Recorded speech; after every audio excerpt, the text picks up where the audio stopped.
Good afternoon and a very warm welcome to match number 2 from Emirates Old Trafford, live across BBC Radio Lancashire, Lancs TV and the BBC Sport website and app. It is a glorious afternoon. If you weren't with us for the first game, defeat for Lancashire Thunder against the Blaze. This is match number 2 of this T20 doubleheader, and Lancashire Lightning up against the Notts Outlaws. Lancashire Lightning have won the toss and they have elected to bat first, and they've made 2 changes to their side that lost to Surrey on Friday. There's no James Anderson and there's no Paul Coghlan, so George Balderson and Harry Singh come into this Lancashire Lightning side. We'll run through both sides shortly. We're going to hear a little bit from Keaton Jennings in a moment or two as well. Kate Cross is alongside me. We'll hear from Phoebe Graham a little later on. Phoebe was with us for the first game. Hey Kate, how are you? Firstly, didn't quite go as planned for that first match. Just some thoughts on what we saw a little bit earlier on today. Yeah, obviously a bit disappointed to not get the win, but I thought, you know, from the position we were in after our power play, being 4 down early, to get to the score we got to by a brilliant innings from Meg Lanning, gave ourselves a chance really. So a bit disappointing, obviously 2 losses now, but I think there's loads of positives that we can take, and to take the Blaze to the end of the game and get close, I think is still a really good position to be at the start of what is going to be a big tournament for us. How good is Meg Lanning? How long have you got? Do you know what was so impressive about today was actually we were in trouble. We were 4 down early, but I thought how calm and measured she was in her innings and how she paced it and was able to accelerate at the end. And she hits, we were just talking about it off air, wasn't she? She's not a powerful player, but how she hits the ball so cleanly and times everything perfectly just creates these angles and creates, you know, the ability to score quickly, which I think sometimes as female players you're trying to muscle everything and you're trying to hit the ball over the road, but she's just so precise and classy with how she plays. Yeah, I feel very fortunate to have her on my team now and not have to bowl at her anymore. Yeah, spectacular knock from Meg Lanning earlier on today, with a brilliant performance to rescue Thunder from a difficult position. It wasn't enough in the end. 162, unable to defend that, and the Blaze have run out winners in that first fixture. Lightning then, the men's side, we're about 8 minutes away from the start of the game. Well, they are hoping to respond to an opening day defeat as well, because we had the doubleheader on Friday from the Oval, and Lancashire Lightning losing to Surrey in that opening fixture. Let's get some thoughts, shall we, for our viewers across Lancs TV. Let's hear from the Lancashire captain. Here's Keaton Jennings. Thoughts on tonight? Tough night. I thought we let it go a little bit initially with the ball, then clawed it back beautifully. Then back end was quite hard work. We obviously had quite a bit going on with certain guys going off the field and a couple of injuries. Batting wise, we got blown away at the top, and then we actually ended up finishing the 16th over ahead of where they were at the same point. So some positives to take away, quite a few negatives. That's part and parcel of T20 cricket. You're going to have some tough games. So hopefully we just kind of take the learnings from this one and move on. And as ever with this format, you've got a game pretty quickly to try and bounce back, haven't you? Absolutely. Nights like this can happen. I actually thought there was bits and pieces in the game. When I say bits and pieces, there was a lot of the game that we did really well. Key moments that didn't quite go so well.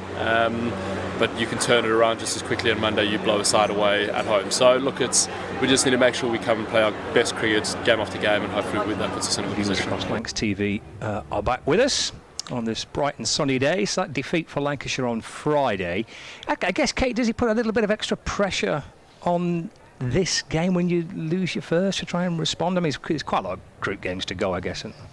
Yeah, it's a long tournament, isn't it? And I think that the way that the lads lost on Friday was probably the more disappointing part. You know, again, with the bat, they let themselves down a little bit in the power play, but they've got that bat in that top order hasn't changed. So I think, yeah, it'll be the response, but I don't think we're at the stage of the tournament where they need to be worrying too much about must-win fixtures. But I do always think, you know, the Notts Outlaws are a good T20 team, so I think if they can stake their claim early against a good side, it'll give them confidence to be able to go on and hopefully also try and win at Old Trafford. I think this has been something that the team has kind of clutched for a few years now. That, you know, they used to be really successful here at Emirates Old Trafford, and I think they've probably lost their way a little bit about how to win at home. So I think if they can get that back as well, then it gives them a really good opportunity to go further in the tournament, because as soon as you make your home ground your fortress, then it becomes really difficult for any team to come and play you. And just how hot was it out there? Yeah, it was really hot, and we had an over where the umpire said that we hadn't bowled the last ball, and I'd already done the length of the pitch, and I had to run back. I had to do a 120-metre run, and it was quite devastating, actually. But yeah, it's abnormally hot, but you know what, I'd take that over the start of the season we had when we were up in Durham, and it was 4 degrees and raining sideways, so I'd have this any day. Yeah, fair enough. Well, there's lots of there's lots of flesh on show today. I hope there's plenty of sun cream. There we go. There we go, yeah. I hope you've got your sun cream on. Is this what people are having to pay for now? Hopefully not. But yeah, that could be sticky on those inflatable sofas too, couldn't it, a little bit later? I might take a bit of peeling off as the afternoon goes on. The two sides in full: Keaton Jennings and Michael Jones, Ben McDermott and Matthew Hurst, Joe Moores, Chris Green, Harry Singh, George Balderson, Jack Blatherwick, Tom Hartley and Saqib Mahmood. We welcome Sports Extra listeners to Old Trafford as well for this Lancashire Lightning Notts Outlaws fixture. The Notts Outlaws: Joe Clark, George Munsey, Jack Haynes, Freddie McCann, Tom Moores, Benny Howell, George Linder, Joe Pocklington, Farhad Ahmed, Dylan Pennington and Mohammed Ali are the two sides. We have a little guard of honour. The school kids are out with their Lancashire Lightning and Lancashire Thunder flags to greet the players as they head out to the middle. Lancashire batting first. It's the same pitch that was used for the first game. Just take us out to the middle, Kate. What was it like? Yeah, it was a really good pitch. I think, you know, again, the way Meg and Tammy, with the way they were able to bat on it and hit through the line of the ball, I always think, you know, fresh pitch at Old Trafford is always a bit of a belter. So I'm not surprised that Keaton won the toss and batted. We felt it was quite difficult to defend, actually. So I think, you know, we're going to have to put a good score on the board here. I think, you know, they're looking in excess of 180, 190. But yeah, it's a good pitch. There's a slight bit of variable bounce, but other than that, there was no turn, no swing, no seam movement. So yeah, good T20 pitch, I would say. It looked a bit of a flat one on Friday at the Oval. Yeah, that was very, very difficult to defend. And again, that's probably where the lads were probably a bit disappointed in their performance down there, because it was a good pitch and it felt like 210 was probably chaseable. So yeah, I think, like you said, they're probably going to have a little bit of a point to prove. But I think, again, when you lose 2 wickets early in the power play, obviously Matty Hurst and Keaton Jennings went early on Friday. So yeah, knowing Keaton well, he'll have the bit between his teeth today to make sure he stays out there and puts a score on the board. Yes, Chris Green and Paul Coghlan kind of dragging Lancashire back into it on Friday evening. But it was a position where you're unlikely to recover from, isn't it, when you lose those wickets in the power play? They were 5 down, weren't they, in the power play? You ain't coming back from that, really. Yeah. And especially when your run rate's already up at 10s to start the game, there's already that pressure on the batting unit. So I think if they can get a good start today, and I think when you've got good pitches and, you know, you're able to go out there and be true to the way you want to play and the kind of brand of cricket that you want to play and be positive, then it becomes a little bit easier. So used to seeing the Notts Outlaws in kind of gold and green, but so this must be a new T20 strip for the Notts Outlaws this season. Yeah, their kit did confuse me, actually. Their warm-up kit was different to their training kit, and there was some black and white, there was some orange and green. It was all very strange. Yeah, the gold and green is a familiar colour for the Notts Outlaws, but change of strip for them. This is a new T20 kit for Lancashire too, isn't it? This is a new old kit. Is it kind of retro a little type nod one? to the 90s when Heggie and Steve Titchard and that crew were playing. I think it might have been one of the last times that we had a bit of success in white ball cricket, so they've tried to create it again. But as soon as I saw the green strip, I hated it. And then now we're playing in it, I've kind of liked it a little bit more. I like it a little bit. Yeah. Michael Jones and Keaton Jennings are opening the batting. Something's wrong here. Keaton's not happy with somebody's pointing. You, there, need to move. I don't know. Oh, I think he maybe wants some doors closing. Something together, yeah. There's, this is batters. They're very particular, aren't they? Interesting that Notts are going to open the bowling with some spin. George Linder. Yeah, is that just kind of a see if you can try and buy a little over at the start? I think that's the plan, isn't it? Just try and sneak 6 balls of spin early. Almost try and make it a 19-over game, and I can't imagine the matchup to Keaton Jennings is that spin's difficult because we know how good he is against it. So it will be George Linder then from the Brian Statham end. Keaton Jennings is on strike. He's looking out towards that leg side boundary, out towards where the point is, and away to our left as we look. Quite a big hit there. We're playing on a pitch towards the right of the square. Slightly shorter offside boundary for the left-hand batter when the bowling's from this end. But we're set to go. First home fixture of the season in the Blast for Thunder earlier and Lightning now. Both these sides on travels on Friday. It's actually, I know it's a disappointing result, but I thought Friday night was a really nice way to start the competition. It was a good crowd, the weather helped, and felt like a real event on Friday. Yeah, it was a brilliant night, and I think for some of our girls as well to start a competition like that at the Oval. We've been playing 50-over cricket with not many crowds, but I think the double headers are they work so well, don't they? And I know we had the AGM today, which created a bit of a time lapse, but you know, the crowd again tonight, absolutely brilliant. Yep, good numbers inside the ground. There's again another little delay. I'm not entirely sure why, but it looks like we're set to go. So spin to get us going. George Linder with his left arm spin from the Statham end, and Jennings looking to cut and play and missing, and maybe just a little extra grip and bounce there for Linder. A dot ball to start the over. Yeah, probably a good example of the variable bounce I was mentioning. Just feels like a full length, but it's actually getting through at hip height and quite difficult to hit down the ground. Linder clutching the ball towards his chest and creeping in past the umpire. Ball's just a bit short to Jennings, and that's muscled out towards the leg side. And that is the first run on the board for Lancashire Lightning. The first over that Tara Norris bowled from this end, blimey, she got a couple that bounced a bit, didn't she? Yeah, and I think actually when we've played at Old Trafford this year, it has been this end, the Players and Media Centre end, that has created a little bit more bounce. It's felt skiddier from the James Anderson end. It seems to have been consistent throughout the summer as well so far. Michael Jones on strike, so Lancashire Lightning one without loss in the first over. Captain of the Outlaws is keeping wicket as Linder's in and bowls, and that's defended by Jones. And there's no run. Joe Clark, the skipper of the Outlaws. Tom Moore's wicket keeper, just moving a couple of the fielders around there. Crouched up right behind the stumps. Good start by Linder. 3 balls so far, just a single coming off it. And he's in once more on this hot, humid day at Emirates Old Trafford. In and balls to Jones off the back foot. Just pushed away into the offside. And there's no run. 2 balls to go of the first over. Yeah, the crowd coming in very nicely now. There's good numbers. And there's a little bit of shade to be found on the far side underneath the point. But not much. It's a hot day. There's Linder into Jones on the front foot, trying to push the ball away.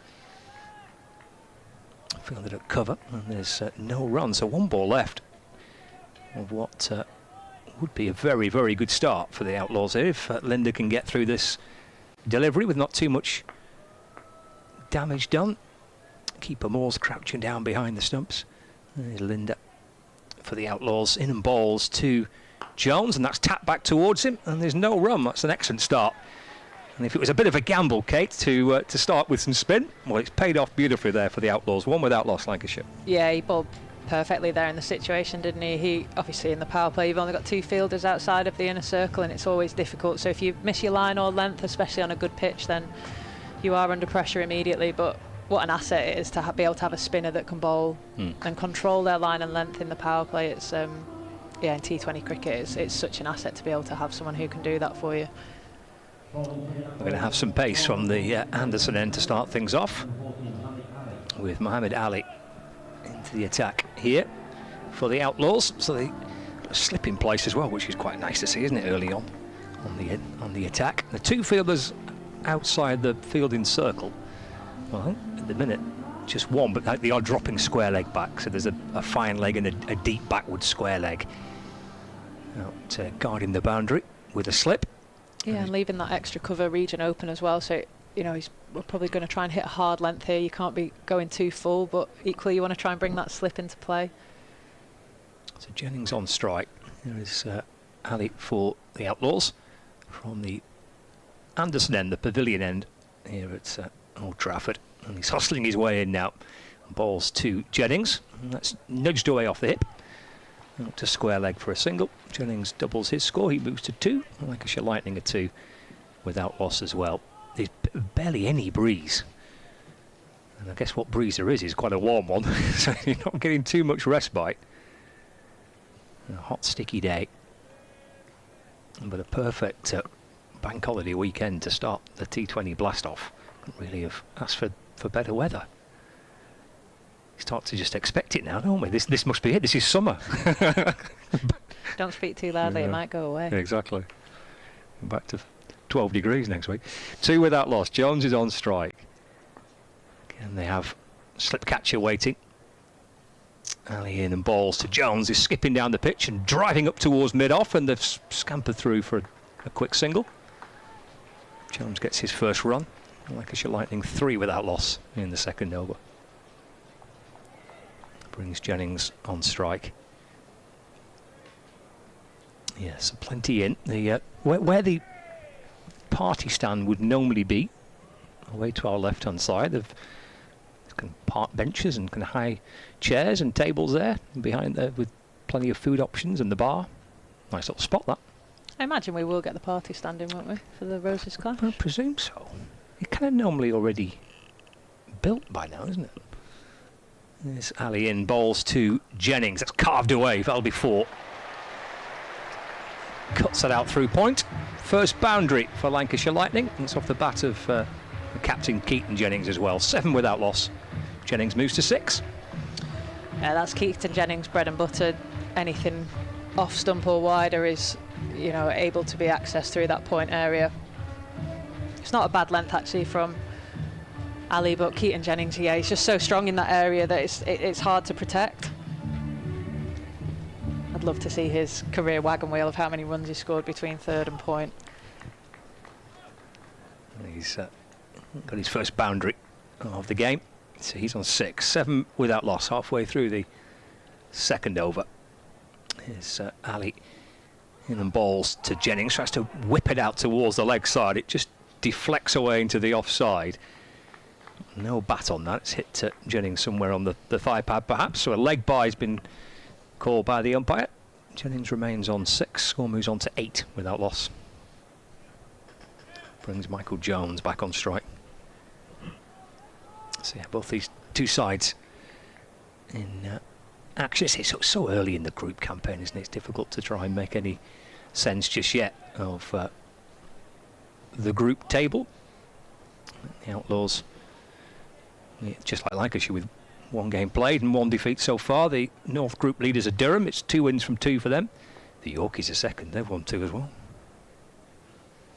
Here's Ali in and balls to Jones. That's a swing, and has he edged it? He has. It's taken by the keeper Moores, and Mohammed Ali celebrates, leaping up in the air, and high fives all around from his teammates. Michael Jones edging behind to Tom Moores.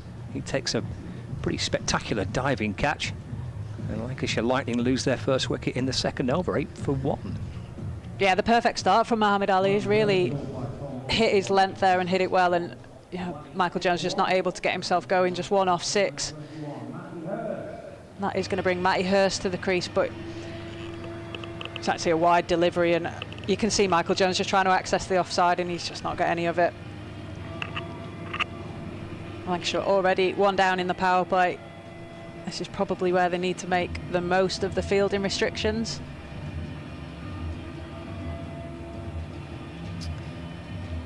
Yeah, I guess it's a tricky balance to get right, isn't it? Especially when you lose a wicket, I guess, in the power play, because you need to kind of keep going and try and benefit from the fielding restrictions and make the most of the 6 overs. But then, with that, obviously becomes a bit of risk and reward. Yeah, the way to play these days, though, is just to keep putting the foot on the accelerator, isn't it? Almost wickets wickets probably don't matter as much. Obviously, it can create a slight halt in the game, but I think the way that the modern game is played now, it just...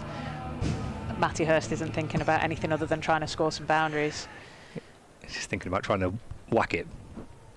8 for 1, Hurst on strike. There's Mohammed Ali in and balls to Hurst. He allows that one to go through. What do we know? End of the over. Mohammed Ali's first of the day. And he's picked up a wicket as well. 8 for 1, Lancashire Lightning. Jennings on 6 and Matthew Hurst yet to get off the mark. The Notts Outlaws losing to Yorkshire in their opening fixture at Trent Bridge on Friday night. 7-wicket win for Yorkshire, so a good start for them. Notts making 167 for 7, and then Yorkshire cruising to victory. Got there with 4 overs remaining and 7 wickets in hand. Spin again, George Linder to continue. Jennings on strike. Looking to sweep this is Keaton Jennings. It's picked up inside the circle. This could be a tight single. Well, got through for 1. Wasn't perhaps the greatest throw towards the keeper, which may have helped. But there was a sense of it being a little bit rushed, that single. 9 for 1. Yeah, that was nearly a disaster for Matthew Hurst. But yeah, as you said, Scott, it wasn't a great throw. It was just a bit too high, wasn't it, for Tom Moore's the throw to the keeper. A better throw, and I think Hurst he's struggling there, isn't he?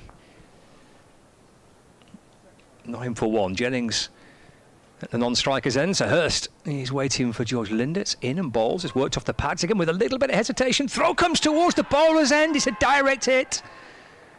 But he has just about made it. Well, he's pushing it a little here with these singles, but he's got through just about. A bit of old school hit and run. Yeah, there was a slight bit of hesitation there, and the direct hit, you're always in danger, but Matty Hurst had managed to ground his bat just in time. 10 for 1. It has felt quite chaotic this over, but I do think if you're not scoring boundaries, then the next best thing you can do is just get off strike and keep the scoreboard ticking. Jennings waits for Linder from the Statham end, in and balls. It is a bit short, and it's nudged away into the onside for no run. So those the last 2 singles which we've just witnessed, is that just because of a sense of a build-up of we've not scored a boundary, maybe not quite had the shot we wanted? Yeah, I think so. And realistically, unless it is a direct hit, you're probably going to be safe. You know, the lads are quick these days. Halfway through the 3rd over. Jennings on 7. Linder creeping his way in. Balls again to Jennings. Swept away. That'll be a boundary for Keaton Jennings. Up and over.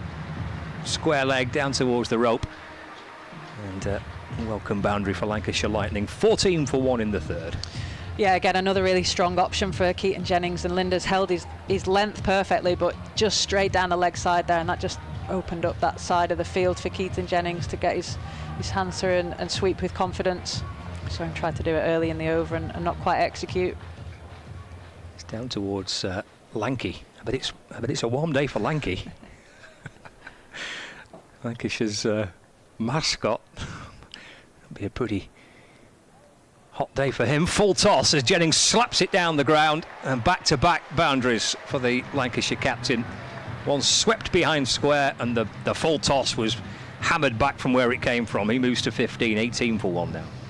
Yeah, and just like that, the misexecution from the line of the sweep shot has then created the full toss delivery for Keaton to get his hands through the next ball. So suddenly the pressure is off the Lancashire players and onto Linder. Final ball of the 3rd over. Linder in, reverse sweep attempted by Keaton Jennings, and then for a second I thought the ball was going to ricochet back towards his stumps. End of the over. Tough ask, isn't it, for the spinner to bowl in the power play, let alone bowl successive overs in the power play.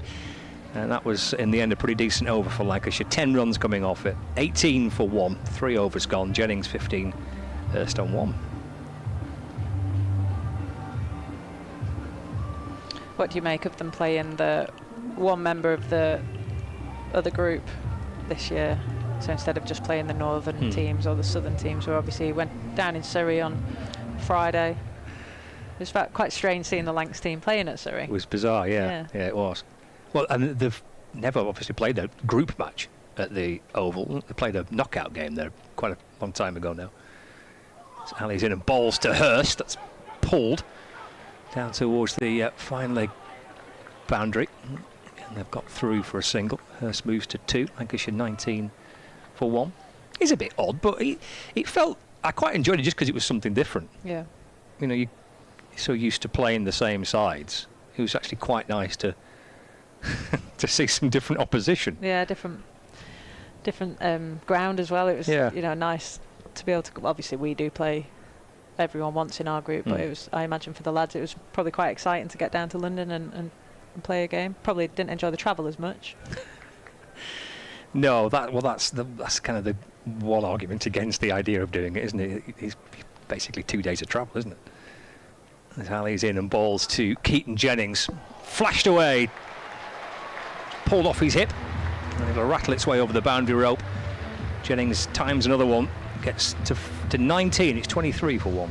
Yeah, he's just starting to motor now. Keaton Jennings again, just probably a slight stray on line, but Mohamed Ali has got the field set for shorter bowling. You know, that's why he's got his fine leg and his deep square out. Keaton Jennings just able to pierce the two of them, find the gap, and he's just starting to get himself going now. 19 off 11. Yep, having missed out on Friday. First ball, Keaton on Friday night. Looking to try and make amends for it this afternoon. Ali in and balls, just back of length to Jennings, who swings away as well. It's deflected through to the keeper. I'm not sure what that has come off. It's not hit his bat, it's deflected off his thigh pad. It's a good stop by Moores, actually. Keeper diving away to his left to get a glove on it. Stop it going for probably 4 byes. So just the 1 leg bye. I think again that what I was talking about earlier, that feels a little bit skiddier from this end. It feels like Keaton Jennings is really trying to access the leg side there with that pull shot, and he's kind of mistimed a few of them or not got anything on it. So it just feels slightly skiddier from a length from the James Anderson end. 24 for 1, halfway through the 4th over. Ali in and balls to Hurst. Hurst launches it high towards the leg side. Well, that's 6, clubbed away by Matthew Hurst over deep mid-wicket. And the first 6 of the innings, he moves on to 8. Lancashire Lightning 30 for 1 in the 4th over. Yeah, just missed length here from Ali. He's just gone slightly too full, and that's everything that you want as Matthew Hurst, with the 2 fielders behind square on the offside on the leg side. And with that, it's brought a field change. Slipper's gone out and they've gone into mid-wicket. And fine leg has just moved to more of a deep square, and 45 has come in now. So more of a ring field. Probably just going to look to attack that top of off, that good test match length that you don't see all that often in white ball cricket, but is still really effective. 30 for 1, 2 balls remaining of the 4th over. Mohamed Ali, he's in and balls to Matthew Hurst. That's, hammered out through the offside, a good stop just at cover point.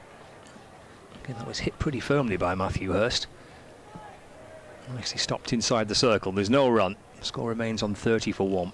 That's a really good bit of fielding. It's what you kind of pray in your fielders to do in the power play as a bowler, is just try and get anything on it and make sure it doesn't get through the inner ring, because ultimately it's going to be a boundary if you've not got your sweepers out. Final ball of the 4th over. 6 from 5. There's Mohamed Ali, 1 for 17. He's got the wicket of Michael Jones. And balls to Hurst, who steps right across the stumps and tries to ramp it over the keeper. And there's a half an appeal from Moores that maybe there's some bat on that, but it just ran off the body of Hurst. End of the over. So 4 gone. Lancashire Lightning batting first. They won the toss, elected to bat first. They are 30 for 1 with Jennings on 19 and Hurst on 8. Yeah, it's a bit odd playing kind of the team you don't normally play. Like Lancashire played Surrey on Friday, and they've got Glamorgan to play at Blackpool as well. So that again is a usual fixture. You don't often see. Again, we've got some movement behind the bowlers arm. Keaton Jennings has spotted something. It's probably our players. We're having a little bit of a team social after our game. Probably right behind the bowler's arm. Right on the balcony. Probably Meg Lanning. She's got the GOAT medal on today. We've got a little medal that we hand out after every game. So effectively the player of the match, but handed out by the team. So whoever was the previous GOAT in the game gets to hand it on to the next person. So yeah, it went to Meg Lanning today. So she got a big gold chain on with a big picture of a goat on it. It's Pennington in and balls to Jennings. And he scooped that down towards the fine leg boundary. 1 bounce and 4 for Keaton Jennings. Score moves on to 34 for 1. Jennings on to 23. This is such an effective shot against pace in the power play. You know that Dylan Pennington's he's not going to be steaming into bowl slower balls at this point. So you know if you get any bat on that, you're going to get it past the short, fine fielder. And it just, if a batter has that in their armour, it makes it so difficult to bowl at them because you can't really set the field for it. Having said that, we have seen fine leg go back now, so they are protecting that. Fine leg and a deep backward square leg. Pennington in and balls. Oh, Jennings, blimey, he's got a hold of that. Hammers it out towards the square leg boundary and then some. It's rattling out towards where those little wooden benches are. 6 for Jennings. It's a real monster of a hit. He moves to 29, 40 for 1. Oh, that just sounded great off the bat, didn't it? A wonderful hit from Keaton Jennings. Got mashed up on the concrete as well, that'll be helpful. Almost landed in someone's beer, I think.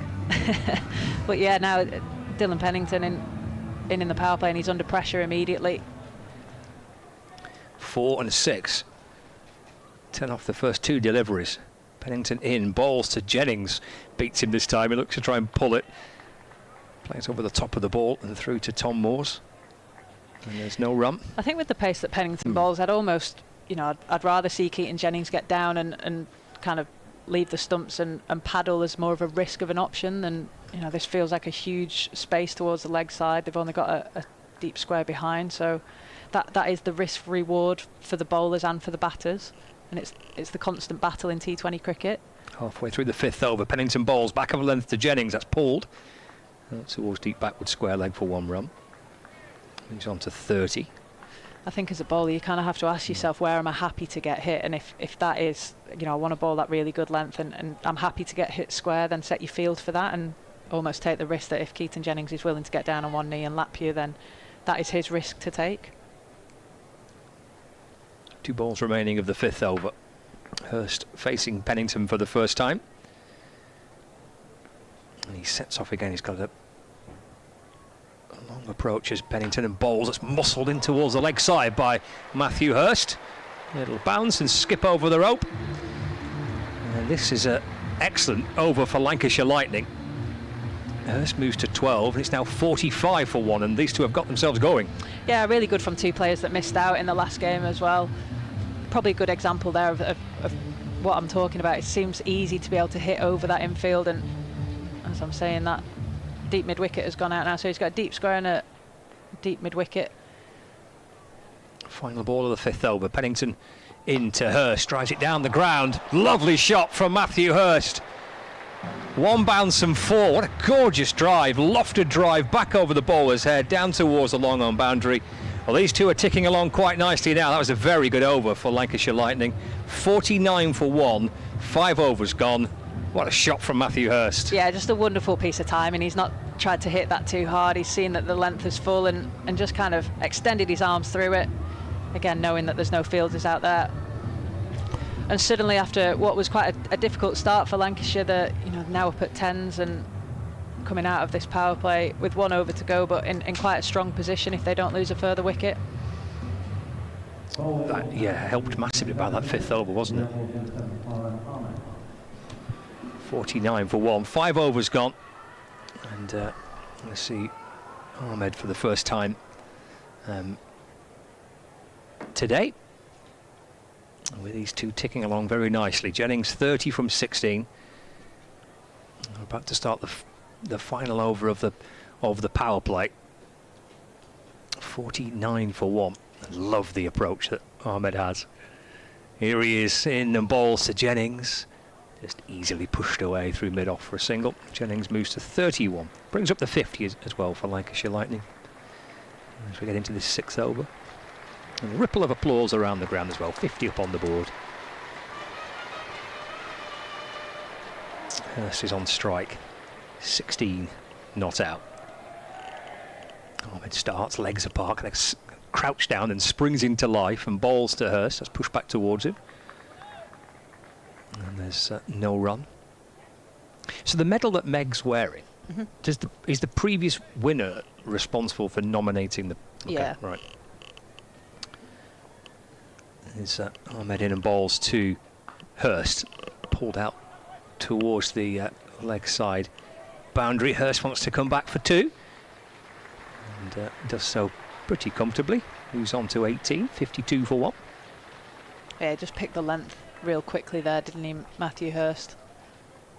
That is the danger for Ahmed here. He can't get too short. In and balls again to Hurst, who steps to the leg side, tries to whip it out towards that leg side. The ball hits him and deflects away into the offside. Yeah, so Meg will have to hand the medal over on, when do we next play? Friday. We're back here, aren't we? So yeah, she'll hand it over to who she saw as the GOAT. Ahmed in, balls again. Hurst carves it away. It's just got it through the gap between cover and point, and it might just skip away towards the boundary rope. Flick back just in the nick of time. Hurst comes back for 2. Score moves on to 54 for 1. So it's a big gold chain, and then a picture of a goat on it. Brilliant. Yeah. I'll get a picture for you. 54 for 1. New for this season, that is it? No, it's not actually. Okay. Hurst looking to slog sweep it. An appeal for an LBW. The umpire's not interested. End of the over. It is. 6 gone. Leg bite signalled by the umpire. 55 for 1. End of the power play. Kate, a few thoughts on how it's all started, and Phoebe Graham will come and join. Yeah, I mean, a poles apart power play from last Friday at the Oval, but I think Lancashire are well set here. Keaton Jennings 31 off 17, and Matty Hurst has come in and played real positively and tried to manipulate the field. So I think Lancashire will be happier.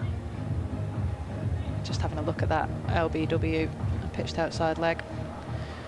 But yeah, it feels quite nicely in the balance here. A wicket could sway it into Notts Outlaws direction, but I think if these two can build this partnership and keep it going, Lancashire would be in the driving seat.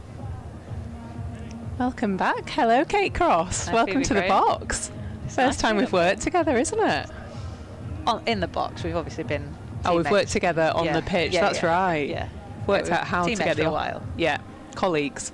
Yeah, colleagues. Well, it's good to be a colleague again. There's a change of bowling here from the Statham end as Benny Howell comes into the attack. And that's driven beautifully through the covers, out to long off for a single.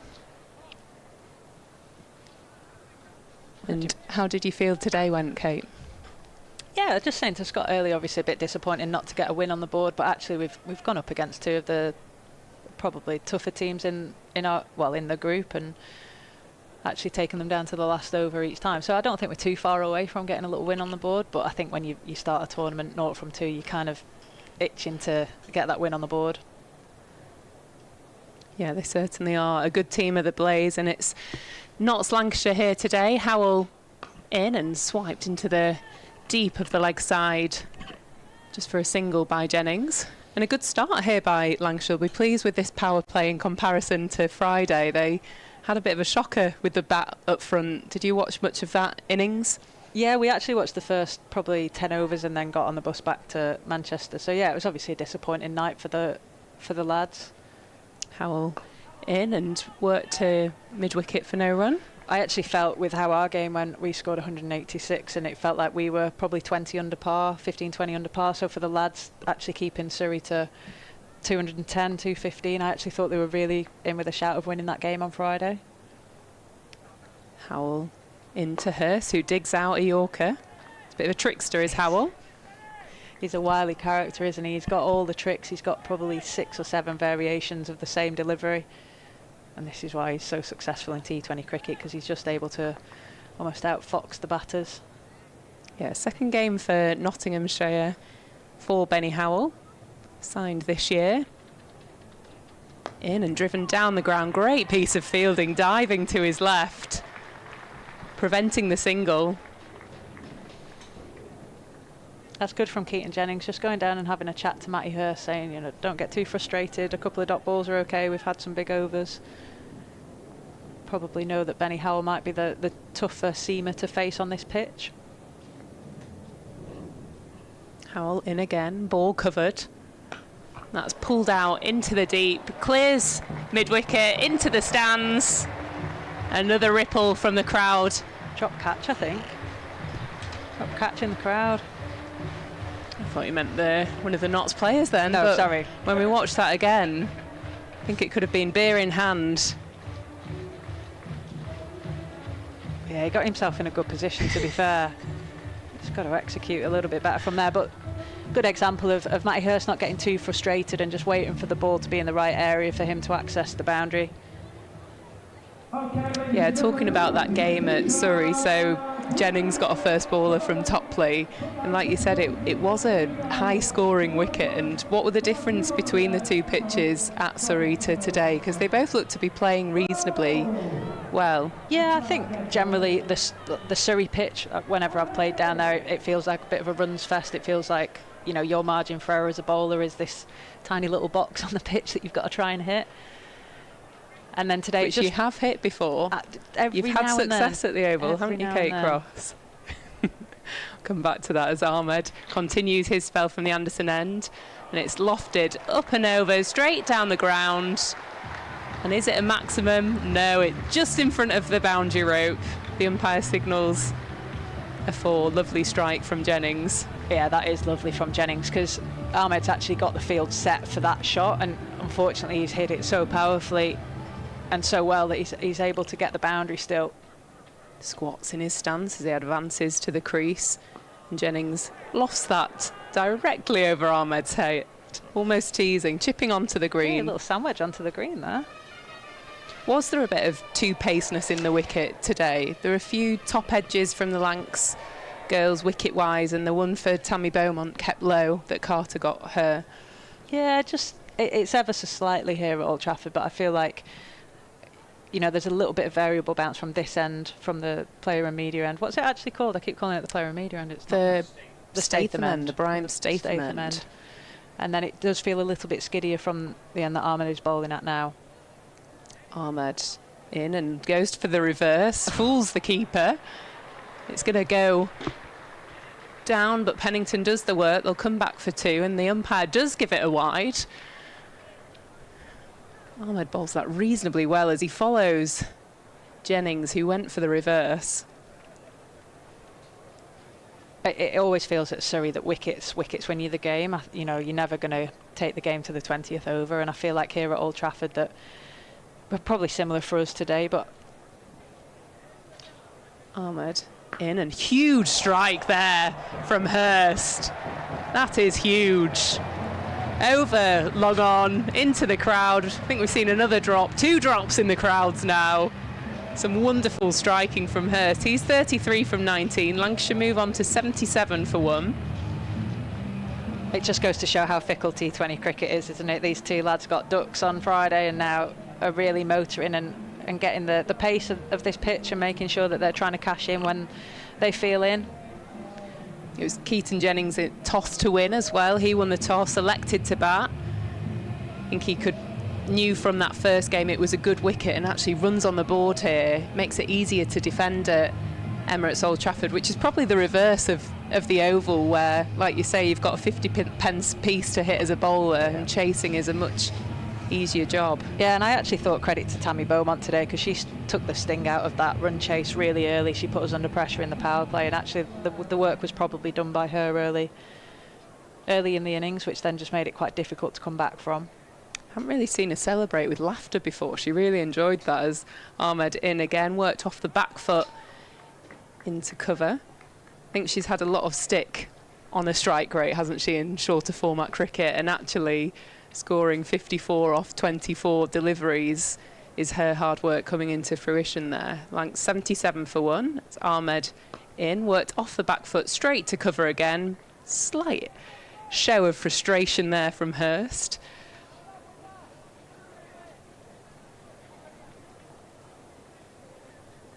Ahmed once again, ball high in the air.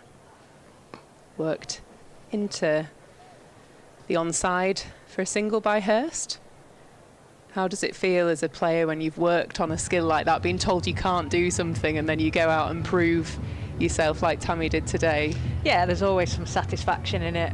I imagine from Tammy's point of view, there'll probably still be a little bit of disappointment missing out on that T20 World Cup squad. Home World Cup, it's such a huge summer for women's sport and women's cricket, and probably from her point of view, the laughter may have come from a bit of too much too late, possibly.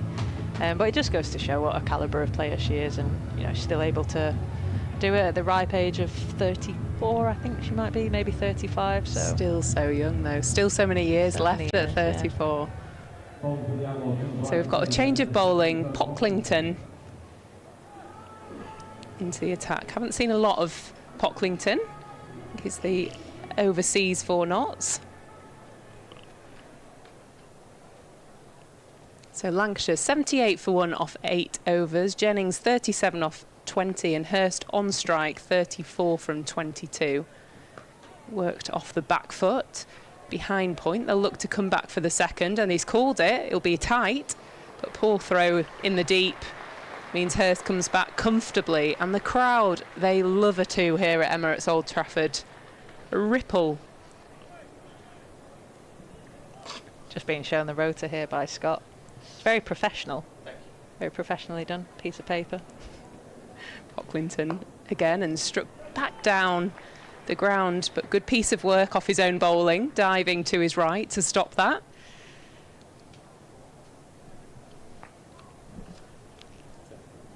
Pocklington spinning the ball from hand to hand. Left armour is in and it's carved out to cover in the deep. It's definitely felt like there's a length to hit on this pitch, hasn't there? That kind of back of a length, top of stump height has felt a bit more difficult, and then anything full has looked easy to be able to slog sweep or hit down the ground. Yeah, you can see the power play is so key to take advantage on this wicket. And you could see bowlers losing their lengths a little bit. It's Pocklington in, and a thick outside edge to short third, who does the work well, does Ali, Muhammad Ali. Wonderful to see him here at Manchester. Yeah. Bowled an unbelievable Yorker to get Will Luxton on Friday night. He sort of ambles in, doesn't he? He doesn't look like he's going to be that quick, and it just took the leg stump out of the ground at Trent Bridge.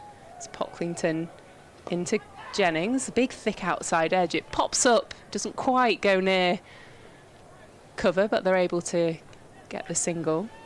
And that is that length. It just, we had a few in our game where it felt like there was a possible leading edge or a top edge that could be taken from that length, but it is this end that seems to be getting that variable bounce.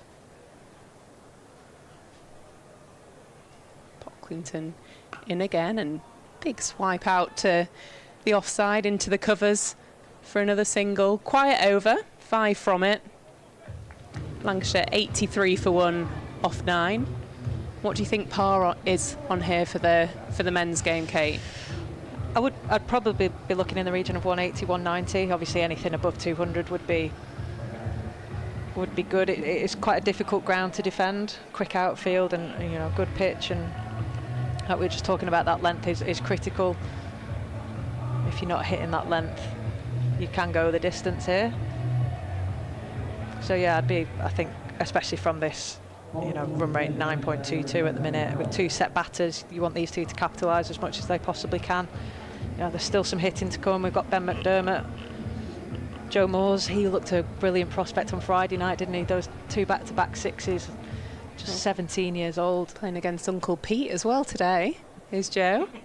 There's Howell in from the Anderson end, and are they related? A dirty slog. They are. Pete is Joe Moore's uncle. I did not know that. So, obviously, cousin behind the stumps. Oh, there'll be a bit of chat there, won't there? Have we got any stump mics? Can we get a stump mic in, please? Anyone? So, yeah, the Moors are taking over today. It's Howell in again and lofted up and over. That'll make its way to the boundary for 4. Lovely strike down the ground. Pinhole straight. Hurst continues his form, 42 from his 38 deliveries. Lancashire move their way up to 87 for 1 off 9.2 overs. Yeah, and with Howell, I think, you know, Keaton Jennings and Matty Hurst will be saying, set yourself for the slower ball and react to anything quicker, but you can always access that sight screen area, and I think if the bowlers miss on their length, which Benny Howell did just slightly, you've always got the opportunity of capitalising. What are your thoughts on how he approaches with the ball? So both hands are over the ball to cover what type of delivery he's going to bowl. Do you like that as a bowler? It's a skill. I think that's a skill in itself, because actually it affects how you run. He's just dropped it, actually. I wonder what that means. He might be bowling a bouncer. That's a signal, isn't it? Signals in, does Benny Howell? Will it come? Full and slow. And Hurst drives that out to long off. Yeah, because I think for bowling, it's all about your rhythm and your timing, and sometimes your arms are a big part of that. So him running in and actually covering the ball, you know, he's so skilled at it, and it's why he goes around the world playing T20 cricket, because he's like a fast spinner, isn't he? He's almost got to treat him like a spinner in some respects. Oh, quite like Ravi Papara. Tara Norris also does it, doesn't she, with her bowling towards the death as Howell in and driven down the ground off the back foot by Jennings. Standing tall in his presence. He moves up to 39 off 23, so good partnership here. Hurst 43 from 29. Lancashire 89 for 1. It's been a little bit slow in momentum now. They've managed to not let the game run away from them, have nots, after that very explosive power play. Howell holding the ball in front of him. Slow delivery. It's almost like a moon ball. It's actually really difficult ball to bowl. I think, you know, your arm's quick and you're running in from 20 metres away. It's quite difficult to get that lack of pace on the ball. Well, that's the key in deception, isn't it? Keeping that arm speed the same. He's got a big, bright green sweatband on as well. Have you ever thought of any accessories to go? I'm not an accessory gal. Full stop, is that? Yeah. Howell pulls out of the run there. Must be hearing our chat. I have noticed that about James Anderson, though. He's got a different coloured sweatband for each format that he plays. Just subtle, that, isn't it? It's not too much. Yeah, I think you could suit the Stuart Broad headband, actually. Maybe. Probably not. Howell in once again. Deceives Hurst with the slower ball, and he pulls it to the leg side for a single. The halfway point, Lancashire 90 for 1. It's been a brilliant partnership here from Hurst and Jennings after losing Jones in the second over. First wicket was after 8 runs in the second over, so partnership of 82 here between Hurst and Jennings. So far so good, Scott. Welcome back. So far so good, yes. It's a good partnership, this, isn't it? Two problems for the Notts Outlaws to try and solve. Halfway stage then, 90 for 1. 39 to Jennings, 44 to Hurst. Parklington it will be from the Brian Statham end, skipping his way in, and ball skipping down the pitch is Hurst and sends it out towards the mid-wicket boundary. Just put for 1 run. Hurst moves on to 45. 91 for 1.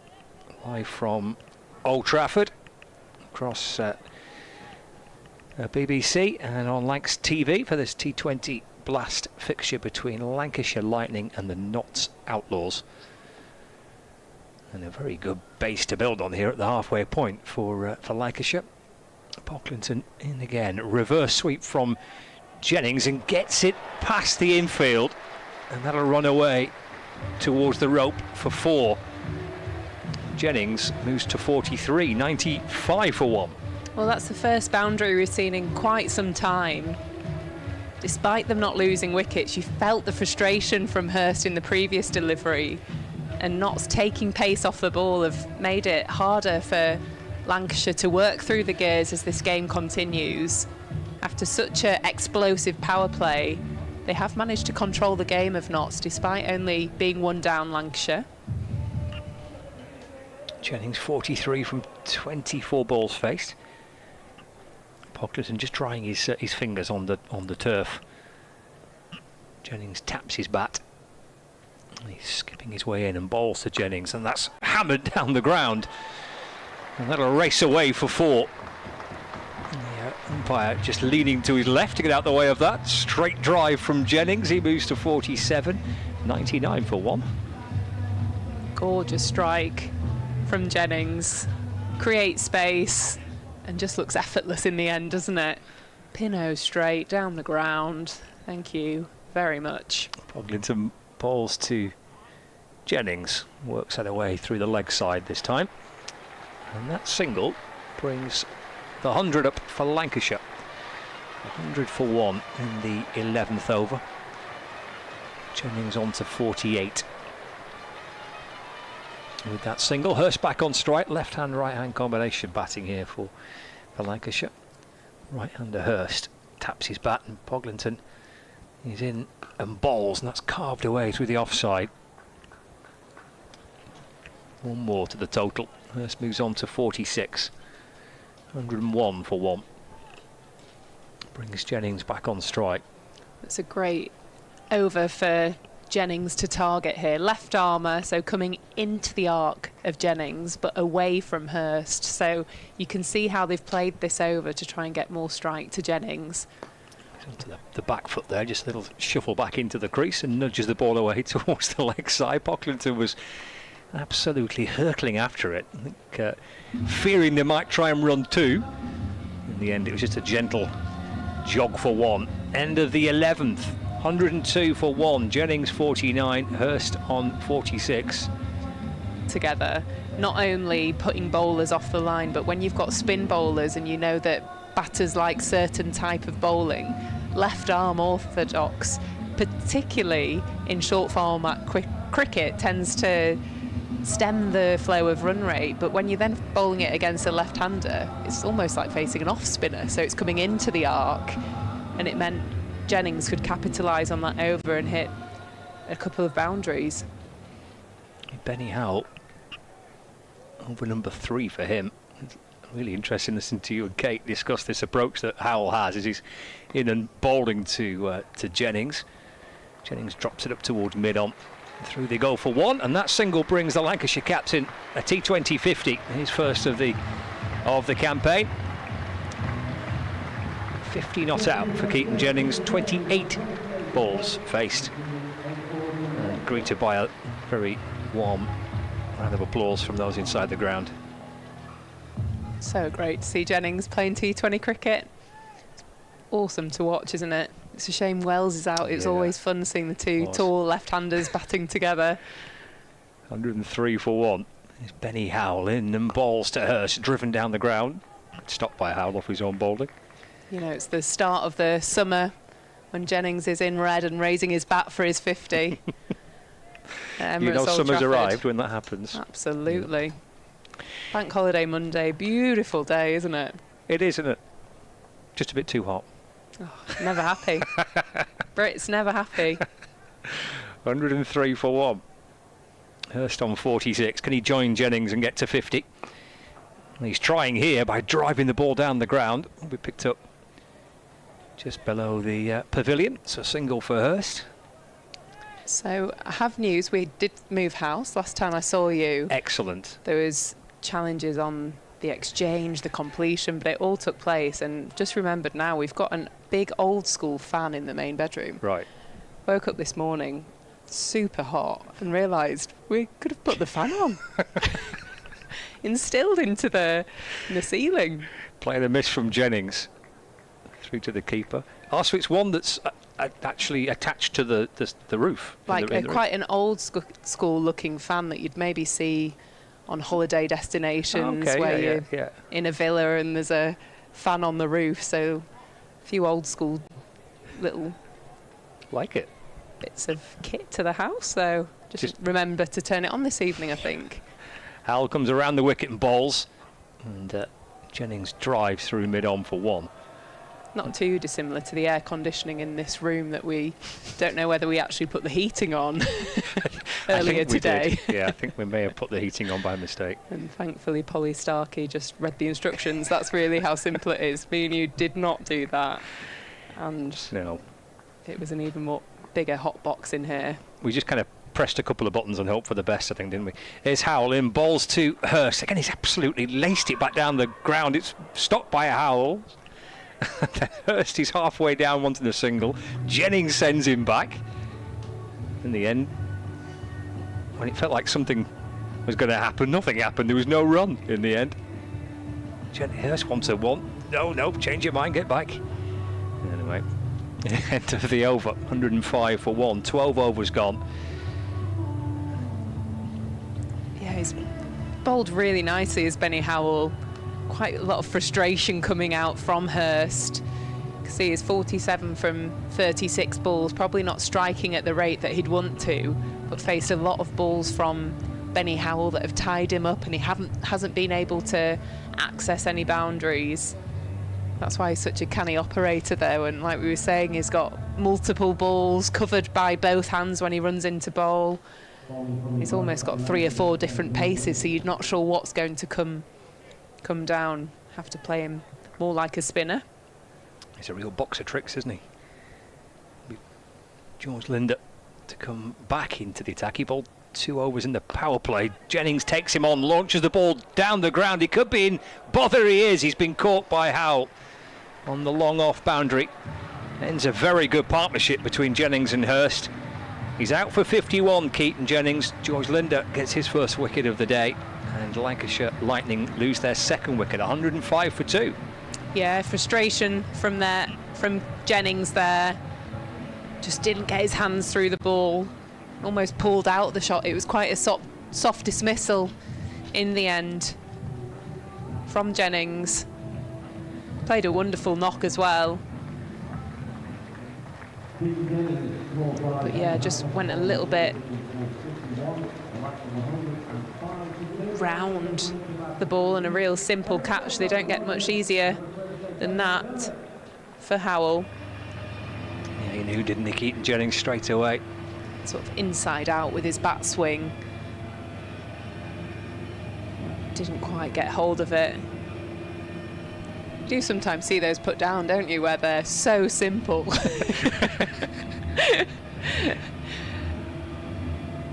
Well, the kind of catches you practice with your nephew or niece. And Benny Howell with his little kids. He managed to easily catch that, did Howell. And McDermott comes to the crease. Yeah, 105 for 2. And McDermott heads out to replace Keaton Jennings. Home debut for Ben McDermott. Made his T20 debut for Lancashire on Friday at the Oval. He leans into this and works the ball away into the offside. And there's no run. 105 for 2.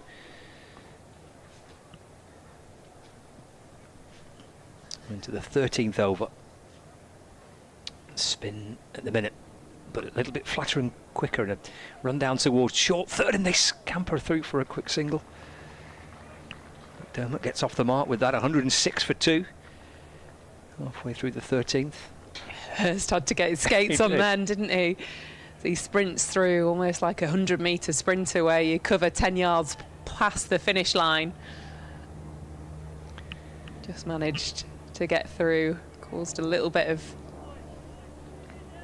breathlessness in the commentary box, but still in. 47 not out, Matthew Hurst. Here's George Linder in balls. Her swings and misses. Taken by Tom Moores. So it was some debut for Ben McDermott on Friday. He came out to bat with Lancashire 0 for 2.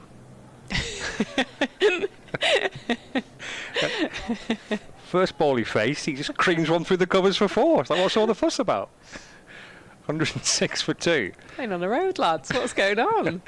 Linder in balls. He goes high. Hurst, has he got enough out towards the leg side boundary? Oh, you bet he has. That's 6 to bring up a 50 for Matthew Hurst. Fine way to get there. 53 not out. 112 for 2. Half century for Hurst. He gets there with a 6 over mid wicket. Yeah, it's a lovely strike by Hurst. He's played a great hand in this innings so far. And he'll want to start going through the gears now. Final ball of the 13th over. It was up until that stage a pretty solid over from George Linder. This one's hammered over extra cover this time. It might be 4, it is. A couple of fielders on the offside boundary, but neither can get round to cut it off. Excellent way to end the 13th over by Matthew Hurst. 6 to bring up a 50. And then the very next ball, he whacks it over extra cover for 4 more. Lancashire Lightning 116 for 2 after 13 overs. Yeah, that's a gorgeous shot. Piercing through extra cover. Linda goes a little bit flatter, offers the width, and Hurst just allows his hands to go through that. Plays a beautiful cricket shot. Lancashire 116 for 2 after 13. We're in a good place here to set a good total. Still some big hitters to come in. Be nice to see Moores come in and play against his cousin. Head coach of Notts, Pete Moores, who had great success with Lancashire Cricket Club. Yes, title winner as head coach in 2011. Here's Howell in, balls to McDermott. Plays and misses, that sneaks through into the gloves of Tom Moores. And there's no run. Of course, Peter last year with Nottinghamshire, clinching his 3rd title as a head coach. Howell almost bowls that with the ball so deep into his palms that there's nothing behind, no wrist, no hand behind the ball. It comes out of his palm there, so slow. In again to McDermott. That's punched through mid-off for 1. Doubles his score. Ben McDermott moves on to 2. 117 for 2. Then the back of the hander, really accurate with all his variations though. I think as a batter you just don't know what's coming down at all. We talk a lot around bowlers that bowl slower balls and that it becomes their stock ball, so set for the slow ball, set like you're playing against a spinner and react to the quicker ball. All in, balls down the ground towards long on. Oh, and it's taken. It's a very good catch. Hurst is out for 57. It's a good catch from long on fielder coming up. And Benny Howell strikes. Lancashire Lightning lose their 3rd wicket. That feels a shame from Hurst. That's a build-up of frustration just from facing Howell. He's gone for 19 off his 3.5 overs, so just going at less than 6 and over. But the previous over, he got back-to-back boundaries, and I think the context of the game didn't necessarily need to play that shot. Good really luck. hard to get hold of and go up and over with the pace that Howell's bowling. But good catch in the deep. Yeah, Joe Pocklington with a good low catch.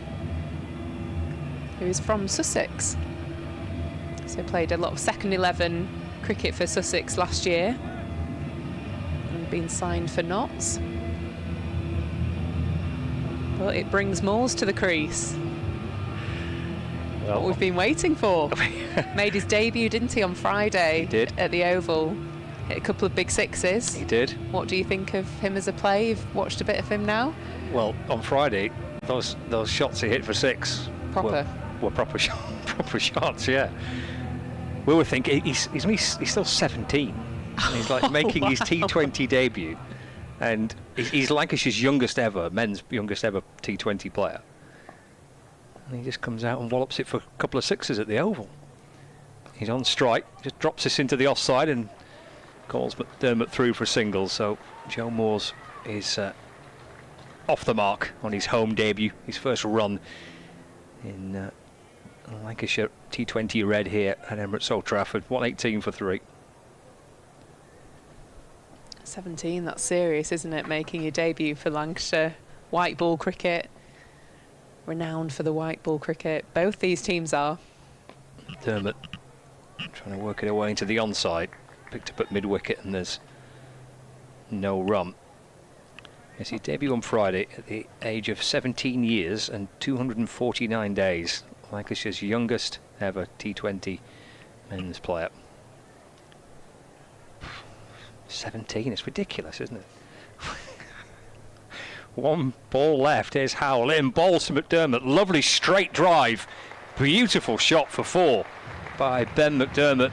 Takes him to 6. And it's the end of the 14th over, 122 for 3. Well, that's a lovely shot from McDermott. Great way to play. Benny Howells straight down the ground. Side screens straight. But it's been a good 4 overs from Howell. Just gone for 24 for 6 and over. He's very, very impressive in T20 cricket. And in the IPL at the moment, the par scores have been over 200. So as a bowler, if you went bowling at 6s, you think classified as an alien. Benny Howells bowled very well there. But it's an aspect that Ben McDermott mentioned about how much he enjoys playing T20 cricket in this country is that not every pitch is the same. Like all the different conditions, different ways you have to play it with the size of the grounds, with the nature of the surfaces that you play on. He was saying to me a few days ago that how much he enjoys that challenge of playing T20 cricket in this country. It's quite unique for that. As Moores goes right back and tries to work it into the onside, picked up at mid-wicket, there's no run.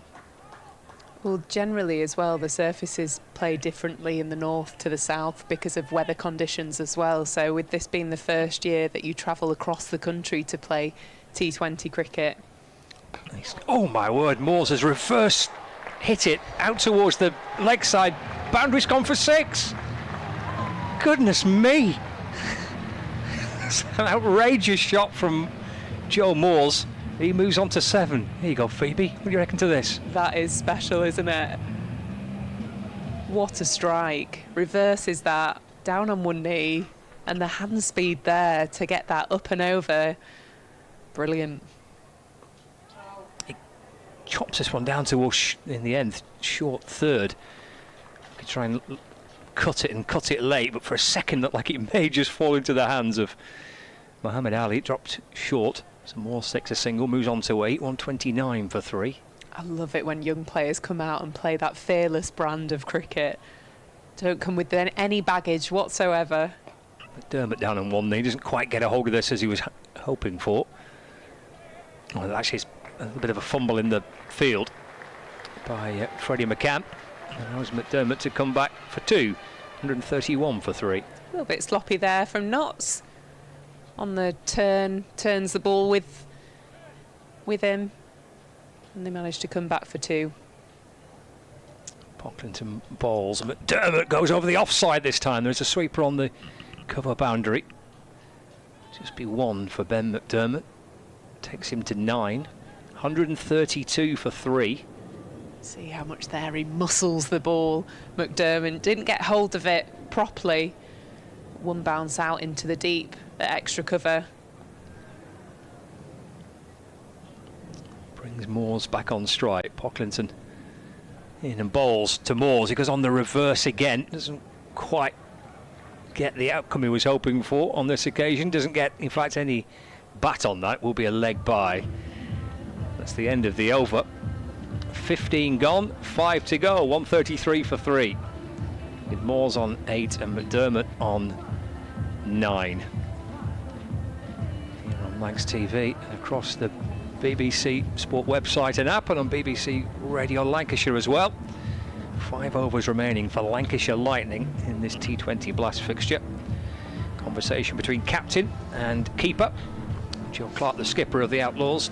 Tom Moores behind the stumps with the gloves on. 5 to go. Kate Cross is back alongside me. Did you enjoy that shot from Joe Moores? Do you know what? I was just thinking what a bad time it was for Matthew Hurst to get out. And then I've reframed it and thought what a brilliant time for Moores to come in and bat. Like Phoebe just mentioned there, he's just fearless, isn't he? Those 2 6s he hit on Friday night back to back, and then just being able to go out there and have the guts to be able to play shots like that. It's the future's bright for players like that who are willing to do that kind of innovation. Mm-hmm. And you say having the confidence to take it on. Muhammad Ali comes back into the attack for the Notts Outlaws. He's bowling from the Anderson end. This is his 3rd over. He's in and bowling to Moores. Slaps it down the ground. Goes through for 1. Moves to 9. 134 for 3. I think knowing what Stephen Croft's like, I imagine that's kind of the attitude and the conversations he's been having with Moores, and just saying, go out there and play your natural game. You know, you played in the 19s World Cup for this very reason. Debuted the young, you know, you're not the youngest player to debut by chance. It happens because you've got the skill and the ability to do it. So yeah, I imagine Stephen Croft has just said, go out there and do exactly what we've seen in the nets. He's a wicket keeper as well, isn't he, Joe Moores? He was Matthew Hurst that kept wicket on Friday and will do again today, but Moores looks an absolute gun in the field. Looks a fantastic fielder on Friday. 134 for 3. McDermott's on strike. Here's Ali in and balls to McDermott. It's fallen off stump and it's driven through mid-off for a single. 135 for 3. They've dragged this back really well, Notts Outlaws, because I think Benny Howell probably set the tone, but he almost went really full and went Yorker length and tried to get, or not allow the batters to hit down the ground, but they've almost gone under the bat now, and you know, we're seeing Ali do the same here, but that run rate just creeping under 9 for the first time. That happens when you've got 2 new batters out there. It's always the opportunity in T20 cricket to try and wrestle that run rate back as a bowling unit. Moore's looking over his shoulder out towards the leg side. Notts changed the field. They drop a man back on that leg side, so there's and third man comes up inside the circle. So there's a long on deep mid wicket and a deep backward square leg. Ali in bowls and Moore's in position to try and ramp it. Doesn't make contact with the ball through to the keeper. No run. And this is where obviously the freshness of a 17-year-old, he's got the fearlessness, is fabulous, but actually the game management now is it's knowing when to play the shots that you've got and when to use the skills that are in your armoury. I think that's where Keaton Jennings is such a fabulous player, because he's able to hit 360, but his awareness of how and when to play the shots that he has is just fantastic. And that's what, you know, Moores will learn the more he plays. Taps the bat and waits for Ali into Moores, and that is worked off his hip out towards the mid-wicket boundary. He's gone hurtling through the first. Moores wants to come back for 2, but only a single there. Takes him on to 10. 136 for 3 in the 16th over. Notts Outlaws trying to drag this back. It was a terrific partnership between Jennings and Hurst.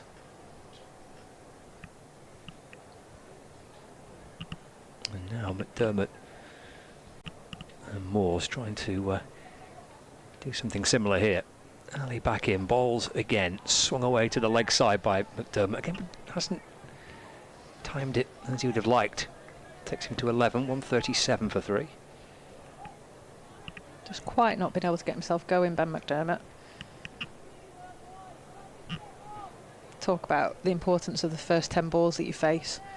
You know, as you get lower down the order, you know, average probably not going to be facing many more than 10, 12 balls. Actually, it's how you make the most of those. So these two probably really need to capitalise here and, you know, put the foot down and try and extend this partnership, but extend it quickly. Final ball of the 16th over. Moores taps the bat. Here's Ali in and balls. It's full again. Dug out by Moores. Bouncing out towards mid-wicket. Come back for 2. But I think Kate Cross, Ali will be pretty happy with that over. Didn't go for a boundary. Singles and the 2 to end it, but from a Notts point of view, they'd be pretty happy with that. Yeah, brilliant over, and he's got 1 left as well. It feels like they've probably just found the length to bowl now on this pitch. Like I said, I think Benny Howell, probably being the master of his craft, came on and recognised quite quickly what the most effective delivery was going to be.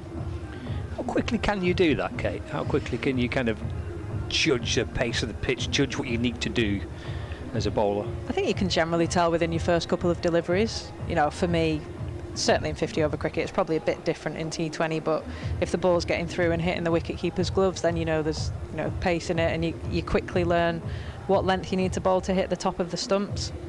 I think in T20 cricket you've got to be really diligent and really clear on your execution, and you know, there's so much happening, batters moving around, fields changing, etc., that I think as a bowler you have to be really clear on whether you've executed the ball you were trying to execute, and if not, then you know, it's about measuring, was the plan right, yes or no, was the ball right to that plan, yes or no, and then kind of adapting from there. And that's why T20 is difficult, because like I said, there's a lot of moving parts. batters are using all angles of the crease and trying to access all parts of the ground. Dylan Pennington returns. He went for 19 in his first over. And he's back here for the Outlaws now. In and balls. It's full and straight and driven by McDermott. Take a single down towards long on. George Linder comes up for the Outlaws to field. Score ticks along to 140 for 3. I think Dylan Pennington probably a good example. He bowled a good ball earlier that Keaton Jennings was able to paddle for 4, and then, you know, that changes his mindset because he's under pressure early. And actually that really big over is probably, well, it's the reason that he's only come back into the game now. You know, this is the second over of the game and he's bowling it in the 17th over. So he was put under pressure and the captain felt he couldn't bring him back. Joe Moore's waits. Skip towards the bowler. Just sees him coming there, Pennington. Angled into Moores, who digs it out. Sends it through mid-on for a single. Moves to 13, 141 for 3. The big partnership in the innings, Keaton Jennings and Matthew Hurst, 97-run partnership. Does that tell you how many balls that was off? It does not. Oh, you're going to have to do some maths. Oh dear, good luck with that, no chance. Pennington in, balls to McDermott, swings it over extra cover, 1 bounce and 4. Well, he's tried to time it, hasn't he, McDermott, and he eventually gets one away. He moves to 16, 145 for 3. I think if you can't time it, you just muscle it, don't you, in the men's game? And that, probably a good indication of how Ben McDermott's feeling out there. He's got that full toss and managed to find the boundary, but probably not as sweetly as he would have liked. But nevertheless, it is a boundary and just relieves that pressure a little bit. 145 for 3, halfway through the 17th over. Pennington in bright sunshine. Runs in from the Statham end. He's over the wicket. McDermott waits for it and guides it down towards third man. Back-to-back boundaries for McDermott. Lancashire creeping up towards the 150 mark. 149 for 3. That's smart batting actually from Ben McDermott. He's seen as a little bit of width on offer and he's just kind of opened the face and knows that 30's in the ring, and again it's just an easy boundary option. And Dylan Pennington again under pressure here, 2 boundaries in the over when the Notts Outlaws were just dragging it back into their favour slightly. McDermott onto 20 from 13. Here's Pennington in and balls. Oh, it's a full toss and it's swung away. It's gone for 6. It might even be a no ball. It is. A full toss over waist high, and McDermott hammers it over deep backward square leg, and it's gone for 6, and it's a free hit as well. Brings up the 150 for Lancashire. Again, it's that pressure, isn't it? Just as soon as you see batters accessing different parts of the ground, you feel under pressure as a bowler, searching for that Yorker. And I'll give him some slack there. It's a really hot day. It's very sweaty out there. Could have slipped out of his hand. But this is probably just the little phase of the game that Lancashire need to get up to that 200 mark. Free hit for McDermott. Pennington in, balls. Oh, he's hammered that over extra cover all the way for 6. What a shot from Ben McDermott. He's up and running now. It took him a little while to get going, but he's well into the game. 32 from 15, and it's now 162 for 3. I mean, he's hit 20 off the last 4 deliveries. One of them, yeah, albeit being a waist-high full toss, but this is what you bring your overseas players into the game to do, to impact the game, to change the momentum quickly, and he's come from being 12 off 10 balls to 32 off 15 pretty quickly. Final ball of the over. Pennington balls pace off, and it's cracked to mid-off. Morsey's sent back as the throw comes in towards the bowler's end. It's the end of the over. It's a tough one for Dylan Pennington. Back-to-back 4s, then the no ball that went for 6, and then the free hit that was hammered over extra cover. It's been a tough outing on a hot day for Dylan Pennington, but blimey, that can happen, can't it, to bowlers in T20 cricket? Yeah, and it just happens so quickly in T20 cricket. There's a skill to being able to almost take yourself out of the situation and just slow your thought process and slow the game down. That's where, you know, good leaders will go and talk to the bowlers often and make sure that they're clear on what they're trying to execute and what the plan is. And presumably, as a bowling group, me and Phoebe were discussing it in your game earlier on, that you must lean on each other as bowlers, especially bowlers, because there is kind of that sense that you're all Absolutely. you possibly could be on the receiving end of something similar yourself, not too far away. Yeah, absolutely. Here's Ali into Moores. Moores swings it out towards the leg side. There's a man there. It's Howell, who takes a very, very good catch. Staring into the sunshine, Benny Howell takes a very smart catch on the square leg boundary. Joe Moores goes for 13, and Lancashire Lightning lose their 4th wicket, 162 for 4. Yeah, that is an exceptional catch, because if you can see the way the shadows are going on the pitch, it goes to show that Benny Howell has caught this probably directly in the line of the sun. Put his hand up just so that he was able to get the sight of it, but you're always conscious of the boundary rope as well. But Ali continues his brilliant night tonight. Got rid of the dangerous Joe Moores. He wasn't quite able to get himself going. He just scored 13 off 10. A lot did happen in that innings, but there's a lot of excitement with him, and it goes to show he's got a lot of skill. Now Chris Green comes to the crease to join his Australian counterpart, Yeah. teammate, colleague, Friend and colleague. I was just doing some quick maths as well, and this current run rate projected score would take Lancashire up to about 195, 196. So, you know, that feels like a competitive total, but I know that they'll want to get over that 200 mark. So Green out to the middle then, 162 for 4, 2 for 23 for Ali. Fielders are scattered. There's a long off and a long on, a deep mid-wicket, a deep backward square leg, there's a deep point. There is Ali in and balls to Green, who drives down the ground just for 1. Off the mark straight away, Chris Green. Score moves on to 163 for 4. Yeah, I think smart batting from Chris Green. Just make sure you get Ben McDermott on strike as quickly and as often as you possibly can. He's the red-hot striker at the minute, and his last 4 balls have gone for 20 runs. So I think if you can give him as many of these 2.4 overs that are remaining, it'll stand Lancashire in really good stead. He's looking over his shoulder, Chris Green, as Ben McDermott rather, to the leg side boundary, then spins out and looks towards the offside as Ali's back in over the wicket and bowls to McDermott, flashed away up and over backward point. Has it got enough to reach the boundary? It has. It just runs away from Benny Howell. Looked like the Outlaws fielder would catch up with the ball, but it just sped away from Howell and over the rope. 4 more, 167 for 4. Yeah, always the danger of that outside edge is that it actually gathers pace once it's bounced because of the spin on the ball, and that's exactly what it did.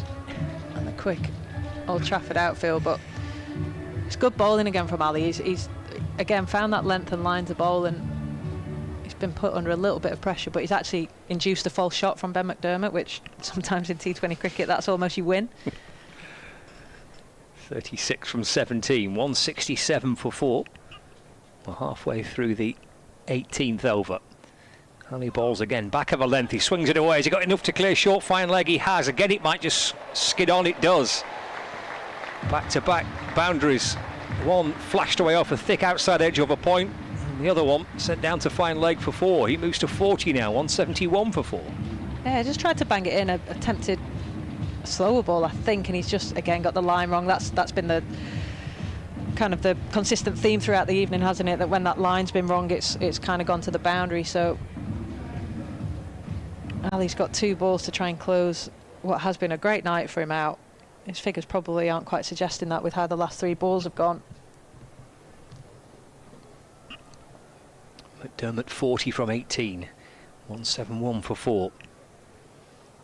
Ali's in and balls to McDermott, gets an inside edge. It's disappeared down to short fine leg and through for a single. 172 for 4. Yeah, McDermott, as you mentioned, Kate, now 41 from 19, and it almost within a kind of a blink of an eye, he's made a fantastic contribution here. I think that's kind of what you have to tell yourself as a batter such as Ben McDermott, is actually if I can just keep going and ride it out, you know you'll catch up, and you can catch up quickly. As soon as you get into this 5th, 6th gear, you are able to capitalise so much on what could have been a slow start. Chris Green on strike. Tapping the bat, bending his knees. Gets himself set. Ali in, balls. Flashed out towards the offside. 4 for Green. Slapped away through backward point. And that ends Muhammad Ali's 4 overs. That's just taken a little bit of the shine off, but he's bowled very well. Yeah, he's been brilliant tonight. It's a shame that last over. I mean, it's bound to at this stage of the game. That last over going for quite a 13 plus runs.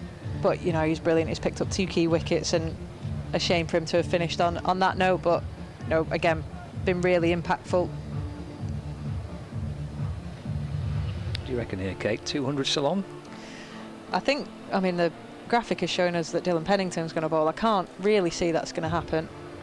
Looks like it might be George Linder to come back. Again, been impressive tonight. Bowled 2 overs in the power play, which is always difficult as a spinner. But yeah, I think the 200 here is what they'll be aiming for, especially, like I said, with Ben McDermott. He's only faced 19 deliveries and he's on 41. George Linder, 3 overs, 1 for 22. He returns from the Brian Statham end. McDermott, 41 not out. Left arm spin in, bowls, swung away. It's in the air, he might be caught. Oh, attempted one-handed diving catch. Just couldn't quite get fingertips on it to take the chance. McDermott comes back for a couple, moves to 43. 178 for 4. It's brutal when you play away, isn't it? And you get the saxophone. It just seems a bit harsh, doesn't it? 178 for 4. Linder slowly edging his way in. Balls. Full toss. Walloped mid-wicket. And in towards the members' seats in front of the Edge, the bar and restaurant in the new hotel. 6 for McDermott. Takes him to 49 not out. 184 for 4. Well, the low full toss hasn't been that successful for the Notts Outlaws tonight. It's found its way to the Hilton quite consistently. Ben McDermott, 1 run away from his first 50 in a Lancashire shirt, and what an innings it's been. It started slowly, but just 21 balls for a 49 now. It's a brilliant, impactful innings. Can he become the 3rd player to reach 50 in the innings here for Lancashire? Goes on the reverse this time, gets enough bat and ball to get through for a single, and indeed to bring up a 50 on home debut for Lancashire Lightning for Ben McDermott. 50 not out from 22 deliveries. 185 for 4. Top stuff. I think he was 13 off 10. For him to then be 50 off 22, remarkable really. But yeah, just picked up that pace, hasn't he? And like I said, moved himself into that 5th and 6th gear. Green's on strike. He's just taking his time. He's facing Linder for the first time. Green waits. Linder in and bowls. That's hammered away into the offside. Tumbling stop inside the fielding circle at extra cover. On any other day, you'd be hoping Chris Green would be trying to hit the ball into the stands, but like I said, just get Ben McDermott on strike, let him keep going, face as many of these deliveries as possible.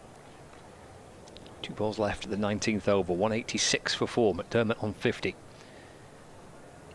Linder in and balls too.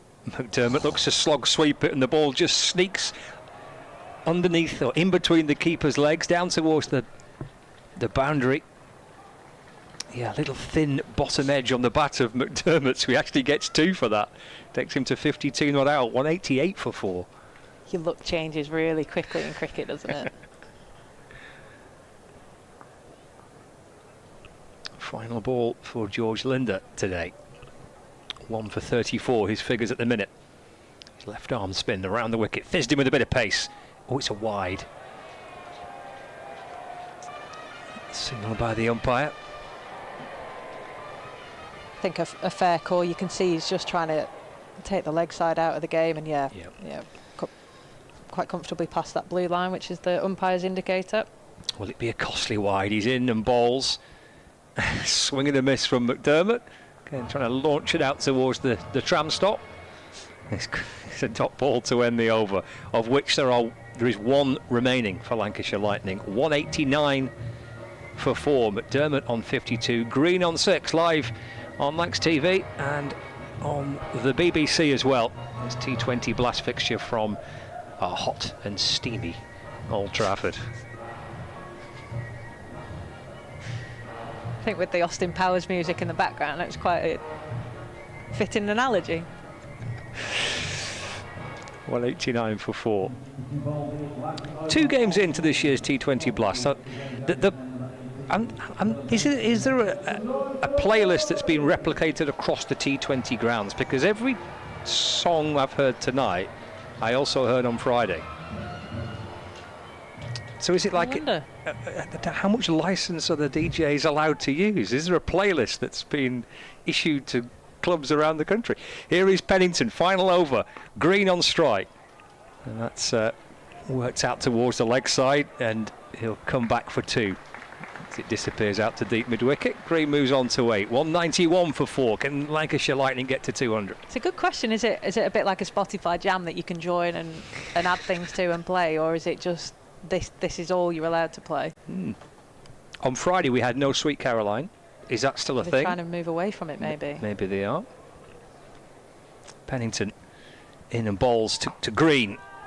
Green sends it out towards the deep mid-wicket boundary. It's a really awkward one.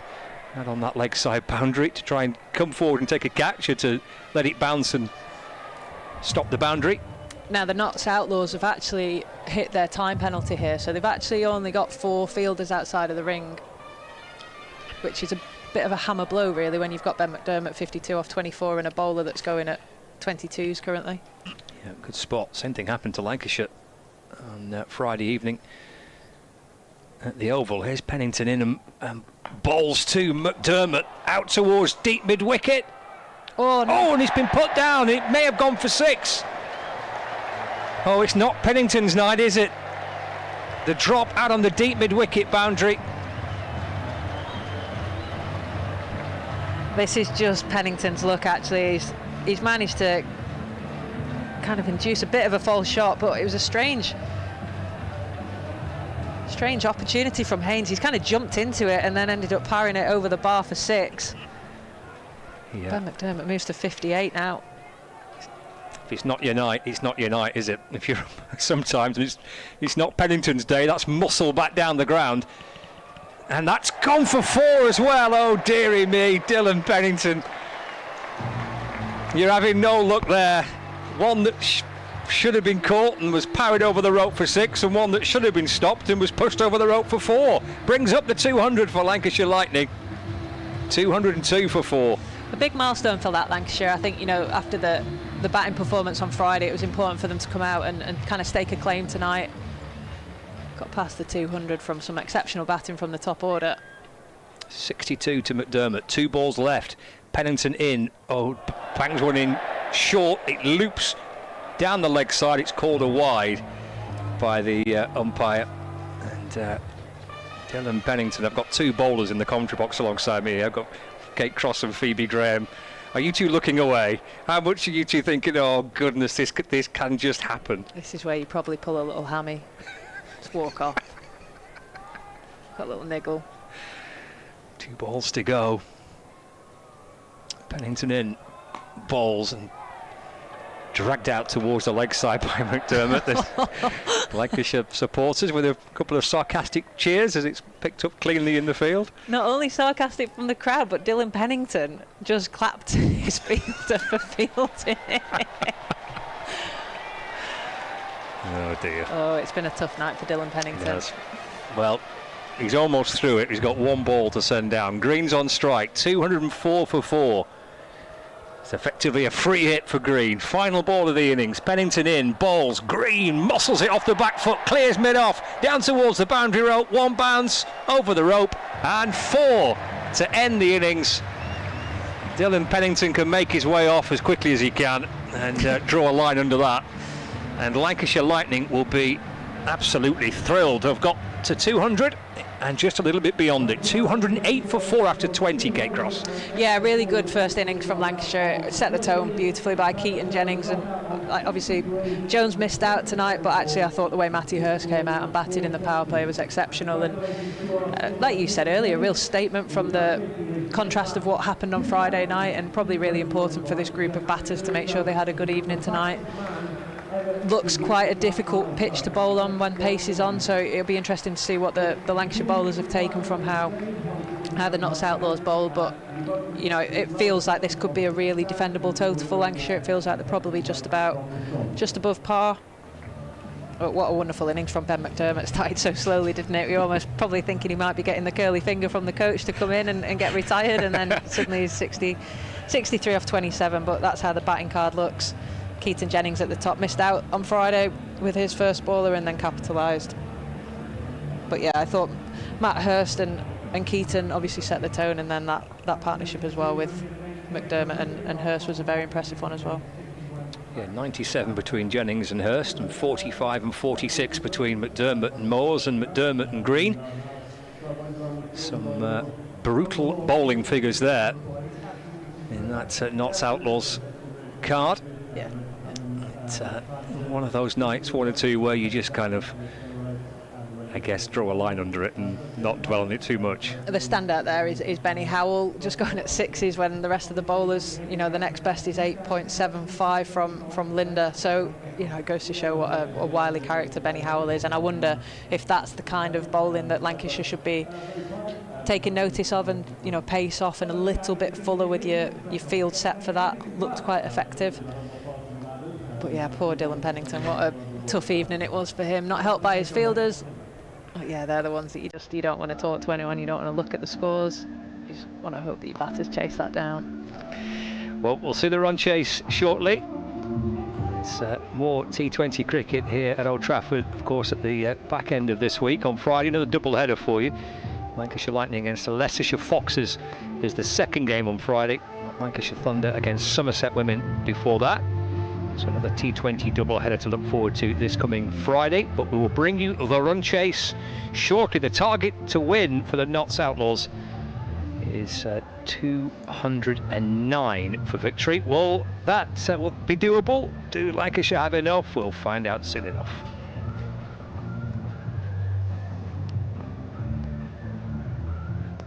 Cheers, pal. Thank you.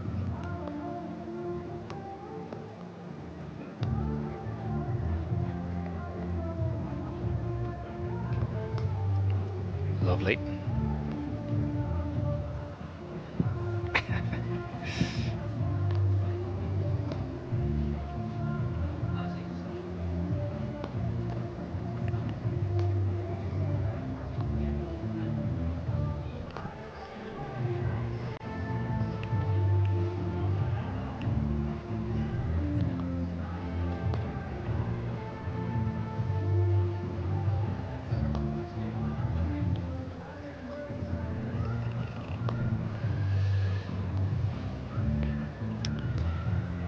Yes, live from Old Trafford for this Bank Holiday Monday T20 blast fixture between Lancashire Lightning and the Notts Outlaws here on BBC Radio Lancashire. We're going to bring you every game of the men's T20 blast on our radio FM frequencies, and of course every game will be available on the BBC Sport website and app as well, which is where we were for the first match for Lancashire Thunder against the Blaze. The Blaze winning by 3 wickets. Lancashire Thunder 162 for 5 from their 20 overs, so 163 required to win it, and the Blaze got there with 3 wickets remaining and with 3 balls to spare as well. The highlight from that Lancashire Thunder innings, Meg Lanning's magnificent 81 not out from 49 deliveries, and Ailsa Lister's 39 as part of that century partnership was a fabulous effort, because they were in a little bit of bother, Thunder. They were 62 for 5 at the halfway point, but managed to get themselves a score on the board. In the end, it wasn't enough, with Tammy Beaumont making 54 and Sarah Bryce 32, the heartbeat of the Blaze reply. 3 wickets, however, for Fee Morris, 4 overs, 3 for 25. She bowled very nicely in what was, in the end, a defeat for Lancashire Thunder, and I caught up with Fee after the game. Thank you.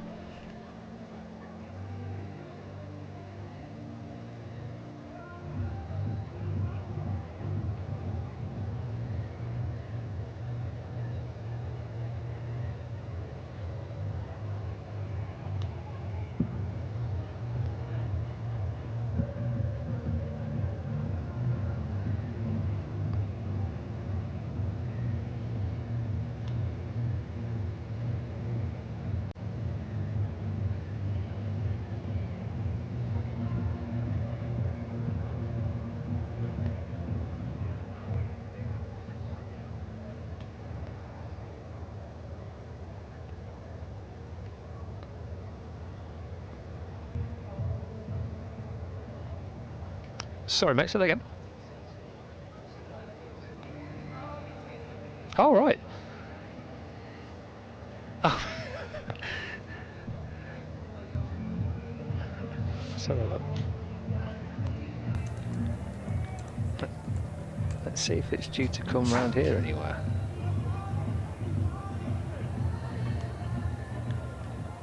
So, ladies and gentlemen, the knocking of the Outlaws run chase will be beginning very soon. That means that Lancashire Lightning are bowling, and that means, ladies and gentlemen, we have the opportunity for an Emirates first ball flyer. All you have to do is keep your eyes on what's going on the pitch. If Lancashire take a wicket with the very first ball, somebody will be winning 2 tickets to Cape Town, courtesy of our sponsors, Emirates. So, if Lancashire take a wicket on the very first ball, keep your eyes on the screen. We'll be running around trying to find somebody who we're going to be giving 2 tickets to Cape Town to, courtesy of Emirates. So the Lancashire innings with the ball starting soon, and it goes. The first ball flyer creates mayhem.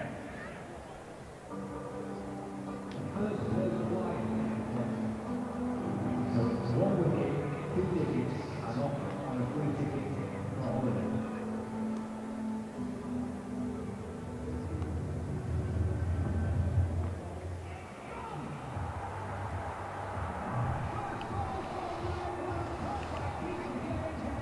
Thank you.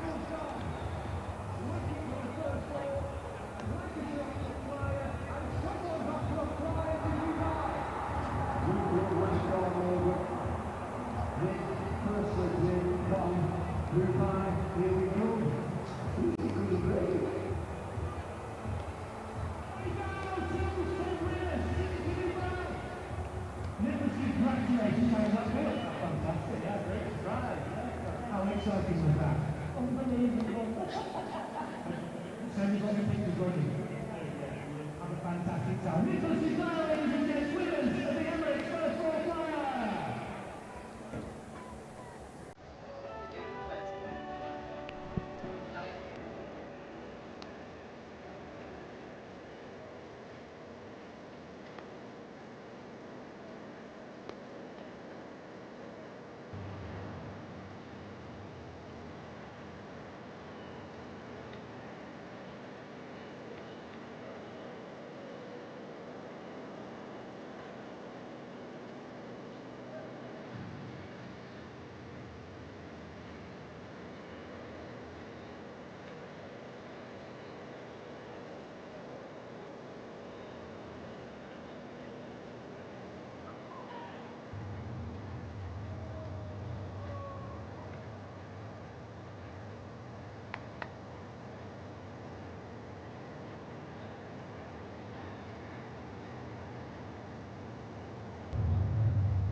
Fee Morris reflecting on the opening home fixture defeat for Lancashire Thunder. Our first game here on this T20 doubleheader. Absolutely stunning day. So, weather set fair for the remainder of the week by the looks of the forecast. A perfect bank holiday weekend. Not a single cloud in the sky above us here at Emirates Old Trafford. 208 for 4. Lancashire Lightning score. McDermott and Green helping that total to get beyond the 200 mark, and McDermott 63 from 27 deliveries was brilliant fun to watch. Phoebe Graham is alongside me as the umpires are starting to head out to the middle. And did you enjoy watching McDermott there? Yeah, it was brilliant, wasn't it? He got off to a slow start, so you're starting to see the brain tick and wondering whether he's going to muscle anything out to the boundary, and then he just got going and never stopped. It's like when you're trying to push something down a hill and then finally found the decline and never slowed down. So yeah, it was brilliant to watch. Was he about 10 off 12 deliveries? I think Something so, crazy yeah, like that. yeah. Ended up with 63 from 27. So I think they've got above par here of Lancashire. They've gone at 10 and a halves across the 20 overs. And Outlaws campaign is very similar to Lanc's first game of the season. The batting let them down. They were a few down in the power play. Clark didn't score. Captain Clark opening the batting, just like Heaton Jennings. Lost to Yorkshire in their first game. And it's a nice wicket here. A little bit too pace. If you find your length like Benny Howell did and take pace off, it can be challenging. But if you get it wrong, like poor old Dylan Pennington, Yeah. none for 61 off his 3 overs. It was the misfield, wasn't it, in his final over? You think, oh dearie me, it's just not to be. Simple catch out on the ropes, went for 6, then a misfield that went for 4. That's 10 of the runs. But yeah, the first ball flyer is on today. So if Saqib Mahmood gets a wicket on his first ball of the day, someone in the crowd will be going to Dubai. They're off. On Emirates. Is it a return ticket, do we know? We hope so. We hope it's a full trip paid for by Lancashire Cricket. Yes, we had this last season, didn't we? I can't remember what the game it was, but it was Luke Wood bowling. And He's got a brilliant record, hasn't he, of getting first ballers. So will we see another one? Well, it was Wood, and I think it was caught by Jennings, I think, if I remember rightly, at slip. And then all the team were going round with playing. Yeah. Saw you on the screen doing that too with Bumble. Here we go then. Here's Mahmood. In and balls. It's full and straight. And Clark punches to mid-off and there's no run. Luke Wood does have a crazy record, doesn't he? A wicket with the first ball. Yeah, I don't know if Emirates knew that when they put the competition together. There was actually a high probability that Lancashire's opening bowler would get a wicket with the first ball, but I remember it being great fun. And it just adds a bit of something, doesn't it, to the day. I know out in the Big Bash they did something with, it was like if you catch a 6 in the crowd, you get a free bucket of chicken. It's Mahmood in and bowls. That's a delivery with real pace on it from Saqib Mahmood. Clark has a little fiddle outside his off stump and through it goes to the keeper. Hard to work out which you'd rather have, that trip to Dubai, that bucket of chicken. But yeah, great delivery first up by Mahmood. Some nice shape there. A little bit of a 4-day length that he's bowled. Probably needs to get a touch fuller, does Mahmood, but beats the outside edge of Clark. On Friday night, Surrey were offering £1,000 for every catch taken in the crowd. They've got too much money, don't they? They've got too much money. So I was on commentary with our colleague Mark Church, and he said that the first year that they did this, one of the first couple of matches in which they offered this as a prize, there was about 10 catches taken in the crowd. It was a costly night. Here is Mahmood in and bowls. 2 Clarks. Again, he just hurries Clark up, trying to clip it away to the leg side, but a super start from Saqib Mahmood, right on the money. Great to see him back in the team. Mahmood been injured throughout the winter and spent a long period on his rehab. Lovely delivery as well, just getting that extra zip from the pace. Straightens on Clark. Almost too much zip, it would have bounced up and over the stumps. But yeah, it's always nice to see Mahmood with ball in hand. Keaton Jennings at first slip as well. Here is Mahmood in to Clark. That's worked off his hip. He'll get a single. He's off the mark. Jack Blatherwick coming round from deep backward square leg. Good to see Jack's all right after Friday night.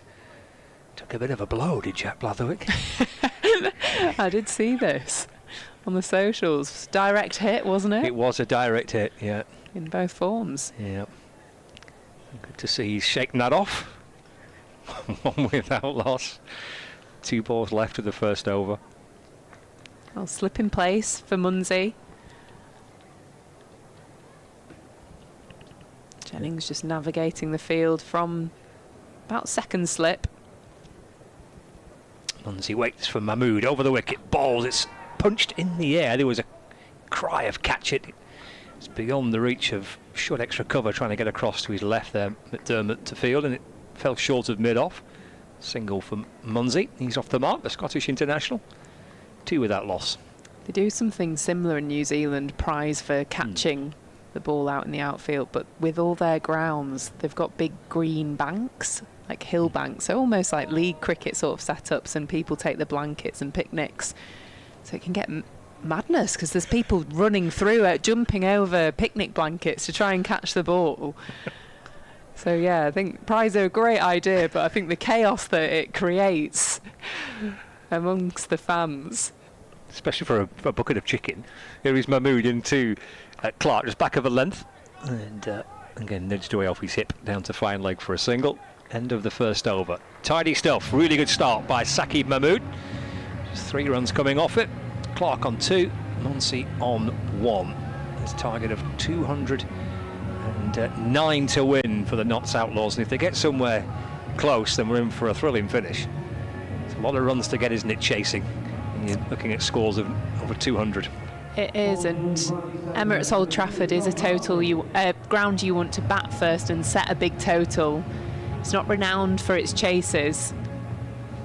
I think they've got maybe 20 over par here, so a great total set in the first half by Lancashire Lightning.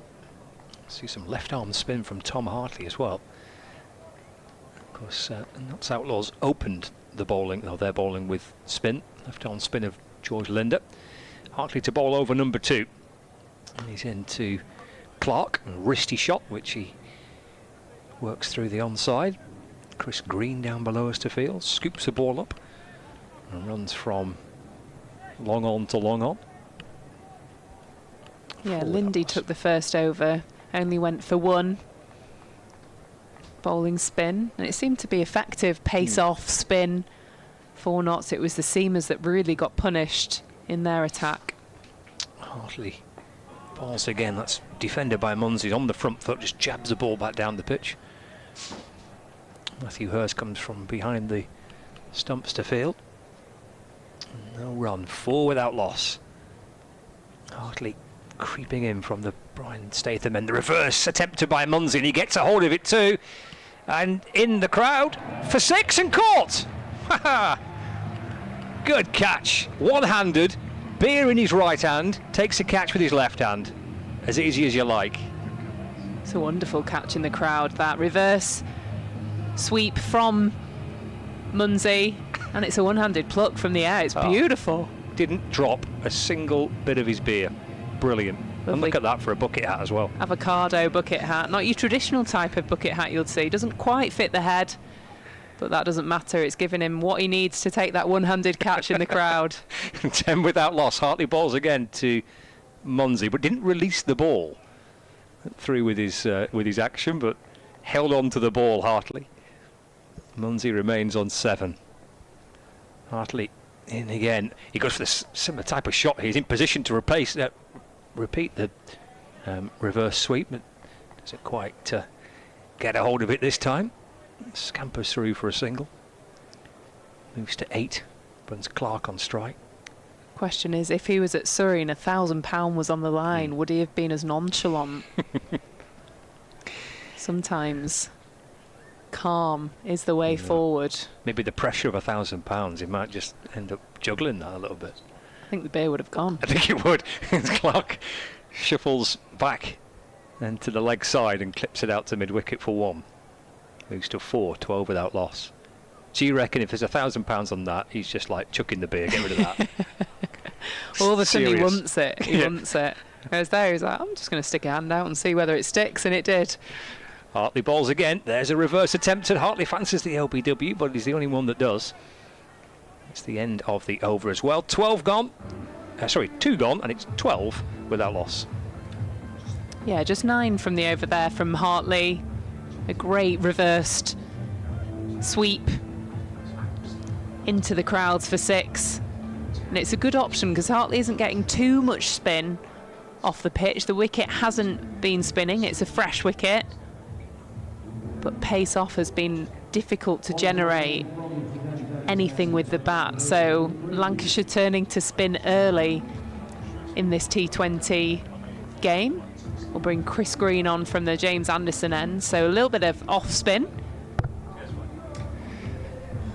Feels like he's an out and out Lancashire lad, is Chris Green. He is, isn't he now? Yeah.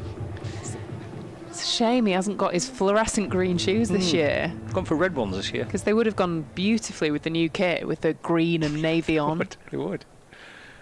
I asked him about his green. I said, you got your green boots, Chris? Red ones this year. 12 without loss. Here's Green to Clark. Clark clears extra cover. Out towards the boundary. Morse is going to go scampering after it. He'll do well to get to it, but he's quick. He had to slow up pretty quickly too, as well as he was hurtling towards the advertising boards. It is 4 for Clark. He moves to 8. 16 without loss. Well, he gives himself space, does Clark here, and goes up and over the offside. With no fielders in the offside, you can't give Clark his hands. And he was able to access over cover then. 8 not out, Clark. Green in. Bowls. Oh, it's a lovely shot. Whip that over mid-wicket. And that'll be back-to-back boundaries for Clark. A lovely shot. Clipped over the mid-wicket fielder. Takes him to 12, and it's 20 without loss. Well, Green's bowled that straighter and slower. And Clark has just guided that up over mid-wicket. And with that, there's been a change of field. So Green changing his 2 outfielders. 2 mid-wicket, long on. Still got a mid-wicket in the ring as well. Green bowls. It's a quicker delivery to Clark. Takes a single through mid-on. Moves to 13. 21 without loss. The Notts Outlaws. We'll see a lot of spin in this power play. When you look at the lineup of the Lancashire bowlers, Balderson might bowl in the power play. Blatherwick doesn't tend to bowl in the power play.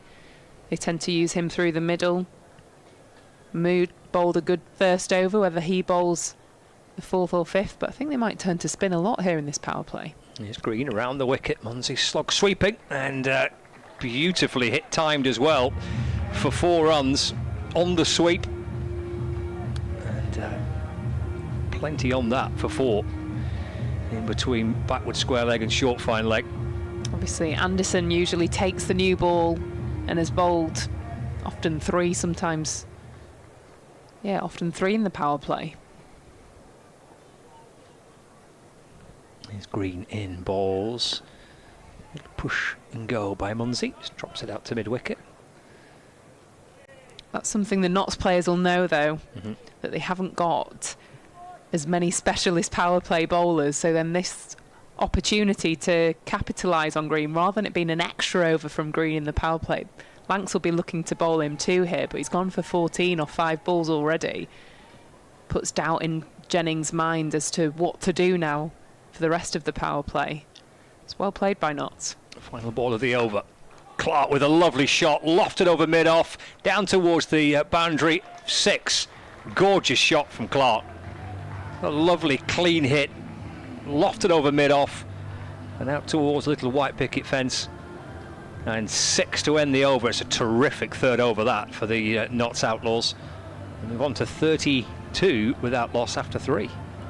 Yeah, bowling off spin in the power play is always tricky. Ball spinning into your arc for right-handers, and he's been punished there, has Green. 20 off his first over, 4 boundaries out of 6 deliveries. It's put Notts back up to the rate. And they're 32 for none off the first 3 overs. So Balderson will come into the attack. It's probably their safest bet with the ball in hand in the power play outside of Mahmood and Hartley. A sharp new haircut too, hasn't he? Here he is in, bowls to Munsey. What a gorgeous drive, and he holds the pose as well. Driven straight for 4, all along the carpet. Lovely shot. He moves to 17. 36 without loss, and these 2 are ticking along nicely now. They are, and this is potentially the difference between having excellent power play bowlers and good power play bowlers. Balderson's much better in the middle through T20. In bowls to Munsey whips it away off his hip. Take a single up to Jennings at mid-on. Moves on to 18, 37 with Outlaws. You know, James Anderson for Lancashire in this game. Mitchell Stanley's away with England Lions. Luke Wood still on IPL duty. Balderson's come in for Paul Coghlan, who played on Friday evening. 37 for no wicket. Clark's on 19. Balderson sets off from the Brian Statham end. Balls to Clark, who's one step down the pitch, and that's worked down to Green at long on for a single. Well, bowled with control. Clark worked that nicely down to long on for a single. Yeah, that extra pace of Mitchell Stanley, Luke Wood with the new ball. That'd be nice to see here. A lot of star names to come back into this Lightning team. Balderson to Munsey. It's a no ball and it's a misfield as well. Actually come back in the end for two. Not fielded cleanly inside the circle, and Balderson overstepped as well. So it's a free hit for the Notts Outlaws. Yeah, costly delivery in the end. 3 from it. Simple piece of work at cover. Free hit this. Here's Balderson in. Low full toss, which is whipped off the pads out towards the leg side. Brilliant effort by Blatherwick to try and stop it. Puts the dive in. Couldn't quite prevent it going for 4, but it was whipped with so much pace by Munsey. He moves to 24, 45 without loss. Yeah, went for the Yorker. Did Balderson, didn't quite execute it. Low full toss, which is sometimes more difficult to get away than you think, but was in the hitting arc and split the two fielders out on the deep. Great effort from Blatherwick, but didn't manage to get a hand to it. Balderson in, back of a length, that's cut away, that'll be 4 more. Out towards the point boundary, and 17 so far off the over. Outlaws knocking on the door of 50, so a really good start here by these two opening batters, Clark and Munsey. 49 so far for this opening wicket. 1 ball remaining of the 4th over. You know how much you want to take the sting out of the run chase in this power play as well, and they certainly are doing that, Munsey and Clark. Comes around the wicket this time. Balderson pulled out to the leg side by Munsey. Blatherwick fields 1 run, 50 up, 50 without loss. 4 overs gone, target of 209. A good start by the Notts Outlaws. These two sides, Lancashire Lightning, the Notts Outlaws, always strong T20 sides. Always teams you'd expect to be, or at least qualifying from the group. We'll be pleased to see the back of that over. Will Balderson. 2 very expensive overs, 38 from the last 2 overs. Just 12 from the opening 2, so Saqib Mahmood back into the attack, but now bowling at a team that has momentum with bat in hand. And it looks like Munsey's changing the bat. He's not happy with his clearing of the ropes at the moment. It's madness, isn't it, where 2 bats come out. He's 29 from 13. Maybe he should be 36 from 13. That's maybe what he's thinking. It sounded all right to me, unless something had happened in that final stroke of when he hit that ball and rotated for 1. Well, he's selected a replacement bat. Mahmood, as Phoebe Graham was saying, returns. Lancashire need a breakthrough here. 1 over each for Mahmood, Hartley, Green and Balderson. And it's Saqib Mahmood who's in and bowls to Munsey. Trying to pull it to the leg side. It's stopped by Tom Hartley at mid-wicket. And there's no run, a dot ball. You just saw Hartley hugging the ring there and pulled him in to create that pressure, stop that single, and it's created that dot ball there. I love it when bowlers own the fields like that. That's the difference in winning and losing matches, are those 1%ers and really knowing your fields and how you want to contain batters. Mahmood from the Anderson end in. Balls, he goes full on leg stump, but it's clipped down to fine leg, and it's a fabulous effort from Moores to try and cut it off, but it has gone for 4.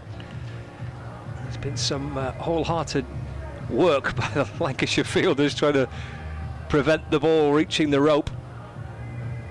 Almost there, Joe Moores. Flying dive in.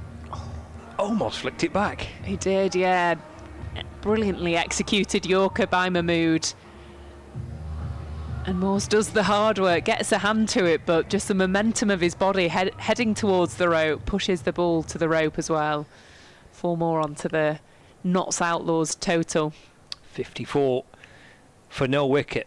Mahmood in, balls to Munsey.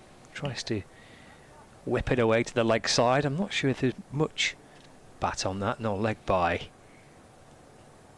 Signal from the umpire. So Munsey remains on 33. The Outlaws move to 55 without loss. Yeah, slower ball by Mahmood there. Just outsmarted Munsey. He snooker cued it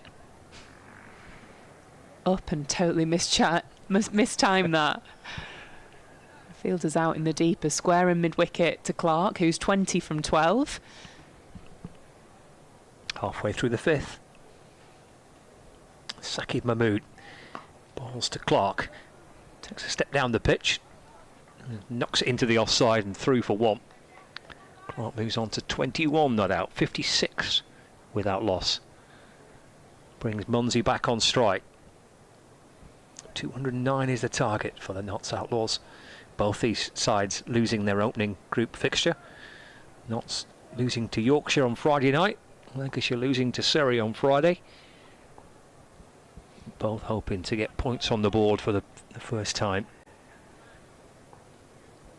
Early stages of the group campaign, of course. Mahmood balls pulled leg side. Lancashire do have a fielder, Ben McDermott, on the mid-wicket boundary, so just the single. Munsey to 34 not out, 57 without loss. So with the wicket being 2 pace, Mahmood's already gone to cross seam, 4th over or 5th over of the game. Just because you're getting that invariable bounce, so one might shoot on, one might pop up if it hits the seam or if it hits the shiny side of the ball. You can just see him gripping the ball here. So seam up to Clark, but to Munsey to try and contain him. In balls, wide Yorker from Mahmood, squirted away by Clark. Out to backward point, fielded by Moores, and there's no run. Super stuff from Saqib Mahmood.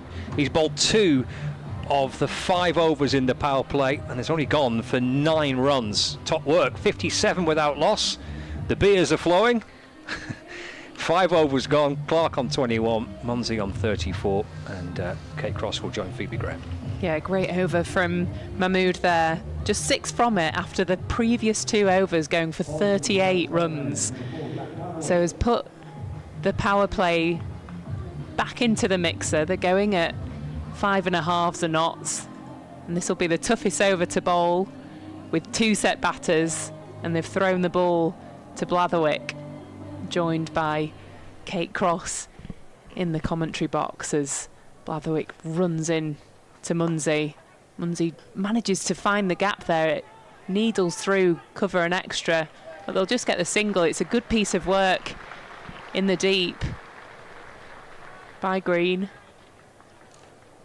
I think they're going at slightly more than 5.5, Phoebes. Nearly 6s. I've rounded down there. They're going at 11.23. Are you looking at the overs? Done a bad piece of maths What are you looking at there? Terrible maths for anyone no. listening. This doesn't look good news. Blatherwick is just laying on the ground. I don't know if it's cramp. He's getting stretched his hamstring out by Jennings. Physio's run onto the pitch. But what do you make of the game so far, Kate? It's felt a bit of a baptism of fire for the bowlers, hasn't it? I mean, to be fair, for Nottingham to get ahead of the rate they needed to have a power play like this, we saw on Friday how quickly the game is killed when wickets fall early. So I think Lancashire will know that, you know, they've got a good score on the board. A couple of wickets does change the momentum of the game. This will be bad news if Blatherwick has picked up some sort of niggle though. He's just been coming back from a bit of a strange calf injury that has set him back up most of the winter actually, and then when he just returned to fitness he did it again, so it's been a real tough couple of months for him. Yeah, they've gone to spin early in the power play as well. They bowled Hartley the second over, Green the third. Green then went for 20 off his over, 4 boundaries in that over. What do you think Keaton's thinking at the moment as a captain when he's making those decisions? I think it's good to keep changing it up. I think if you have a power play of all seam or all spin, it obviously becomes quite samey, but I think from Keaton Jennings' point of view, it's just felt like we've not quite, Lancashire haven't quite bowled to their fields. I know it's difficult when you've only got 2 out, but I was just actually sat with Kyle Hogg downstairs, and when Balderson was bowling, it looked really quite easy for Munsey to access the offside because he was coming over the wicket, and as soon as he came round the wicket he was able to get the ball hit to his sweepers, to those 2 fielders out there. So it probably just feels like it's been a bit clunky in the power play for Lancashire. And I don't think different mindset as a bowler, sometimes going to attack the wicket, sometimes looking to contain in the power play.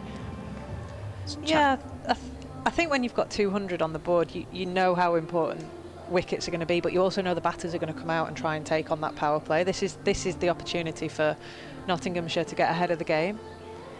And they've actually batted beautifully. Like Munsey's been brilliant, 35 off 18, and Joe Clark's played his hands 21 off 14 as well. So I think this is going to be a blow for Lancashire though if Blatherwick can't continue. It's so early into the piece and he's only been able to bowl 1 ball. Oh, it looks like Blatherwick is coming off. It's hobbling off with the physio. Had a chat with the captain as well. It looks like his season will be prolonged again with injury. I think that's a sensible decision though. I think obviously he's clearly felt something go. He's been rehabbing for a while and it's just probably not worth even risking that next delivery. I actually think he's probably the closest bowler we've got to a Benny Howell though, who's got those tricks up his sleeve that would have been probably quite effective on this. And I think when you've got to find that hard length, Blatherwick does find it really well, doesn't he? Particularly through the middle when you can have 5 out. Super effective in this format. So big blow for Lancashire. Hartley will come in to finish the over. And he bowls him. Brilliant first delivery from Hartley. They've had the sting of Blatherwick coming after the first ball, but they had to go to Hartley. And with his first ball, he takes a wicket and gets the important wicket of Clark for 21. Well, that is the dangerous Joe Clark gone, and sometimes a little break, a little forced break in the game just shifts that momentum, and it's probably just taken the sting out of what was a brilliant start from the Nottinghamshire Outlaws. I'm just seeing the replay of it here. He's just tried to access the leg side, and it's actually a good delivery from Tom Hartley. And he's gone to Hartley, hasn't he? Because he needs one of his best bowlers to bowl this over. It's a tough over in the power play. You know, as a bowler, you want one of your better bowlers on at the 6th over with 2 set batters. And also with it, Blatherwick went down in the first ball of the over, so it's still a lengthy amount of time to bowl. So you don't want a part-timer to come on and bowl this one. Like you said, it's such an important over in the power play. But that's what you asked, what will Keaton Jennings be thinking? That's it now, the door's open now, so how can they put pressure on Haynes? Can they keep chipping away with the wickets and drag that run rate back down? Fielders out, a square leg and long on to Haynes. Hartley done a job, come on, taken a wicket, the second ball of the over after Blatherwick pulled out with an injury after the first ball. Hartley in, and Haynes carves that off the back foot straight to Jones in at cover. And now it's about trying to keep Haynes on strike for as much as possible and keeping George Munsey off it. Hartley again bowls that nice and full, and it works straight back to him. It's been a great over so far from Hartley. Wicket, dot, dot. Can't ask much more from Hartley here.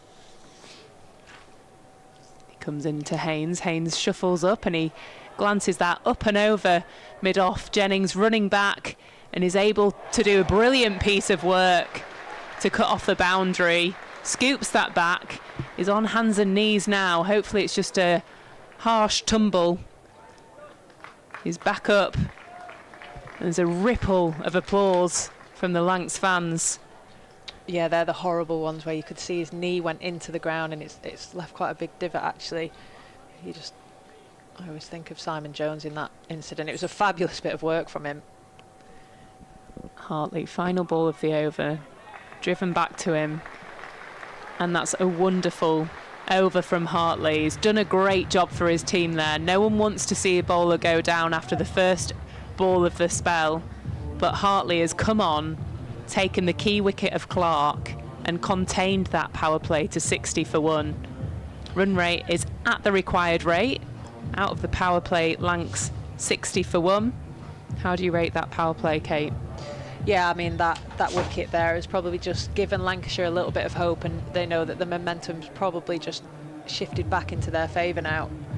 I was just going through the Lancashire lineup though and working out where Keaton Jennings is going to find the extra 3 overs from, and Harry Singh is going to be the bowler that's going to have to do it. It's going to put a lot of pressure on George Balderson now, the Blatherwick injury. Never actually seen Harry Singh deliver a ball.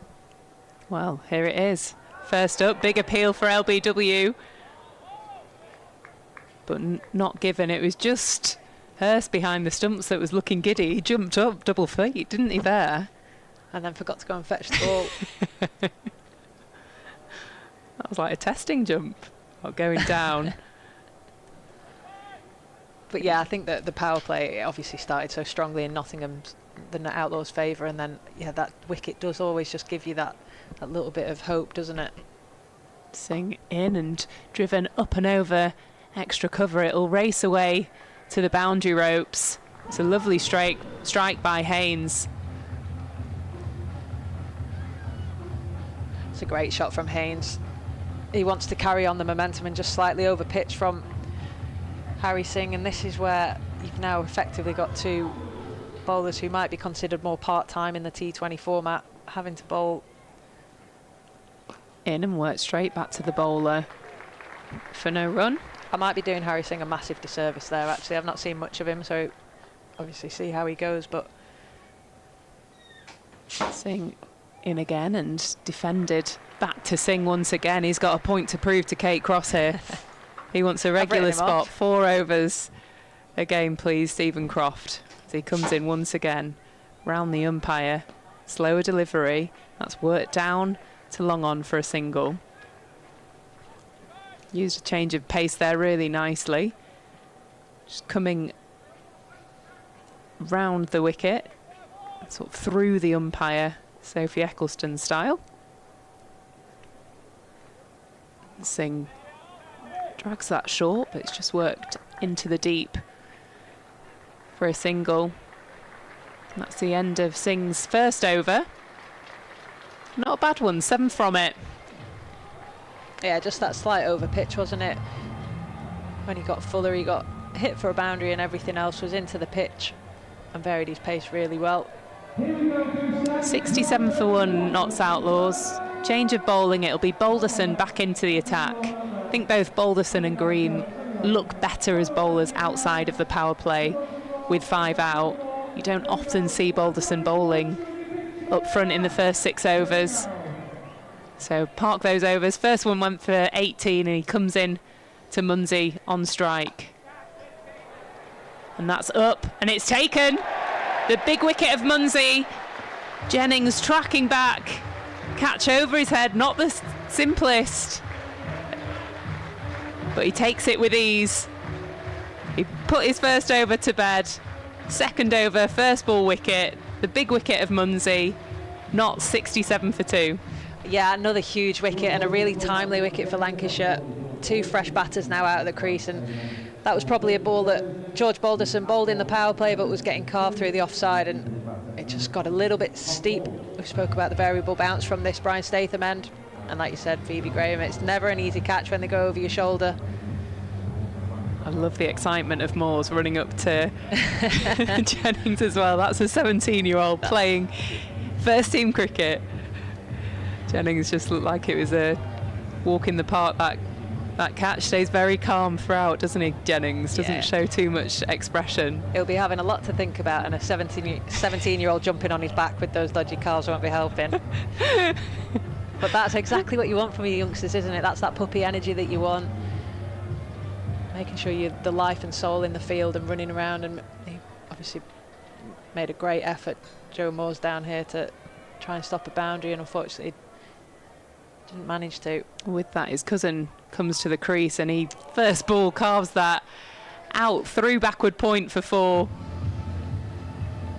Don't know if that was placed or just a big thick edge. What do you think, Kate? I think with the angle that Balderson's bowling, when he's obviously favouring coming over the wicket to the lefty, but it's just a free hit almost. I think, you know, if you get anything on that, you've only got to beat one fielder who's at point, and then you've got free rein for the boundary. So I'd love to see Balderson come back around the wicket and try and tuck the lefty up for room. Balderson in once again.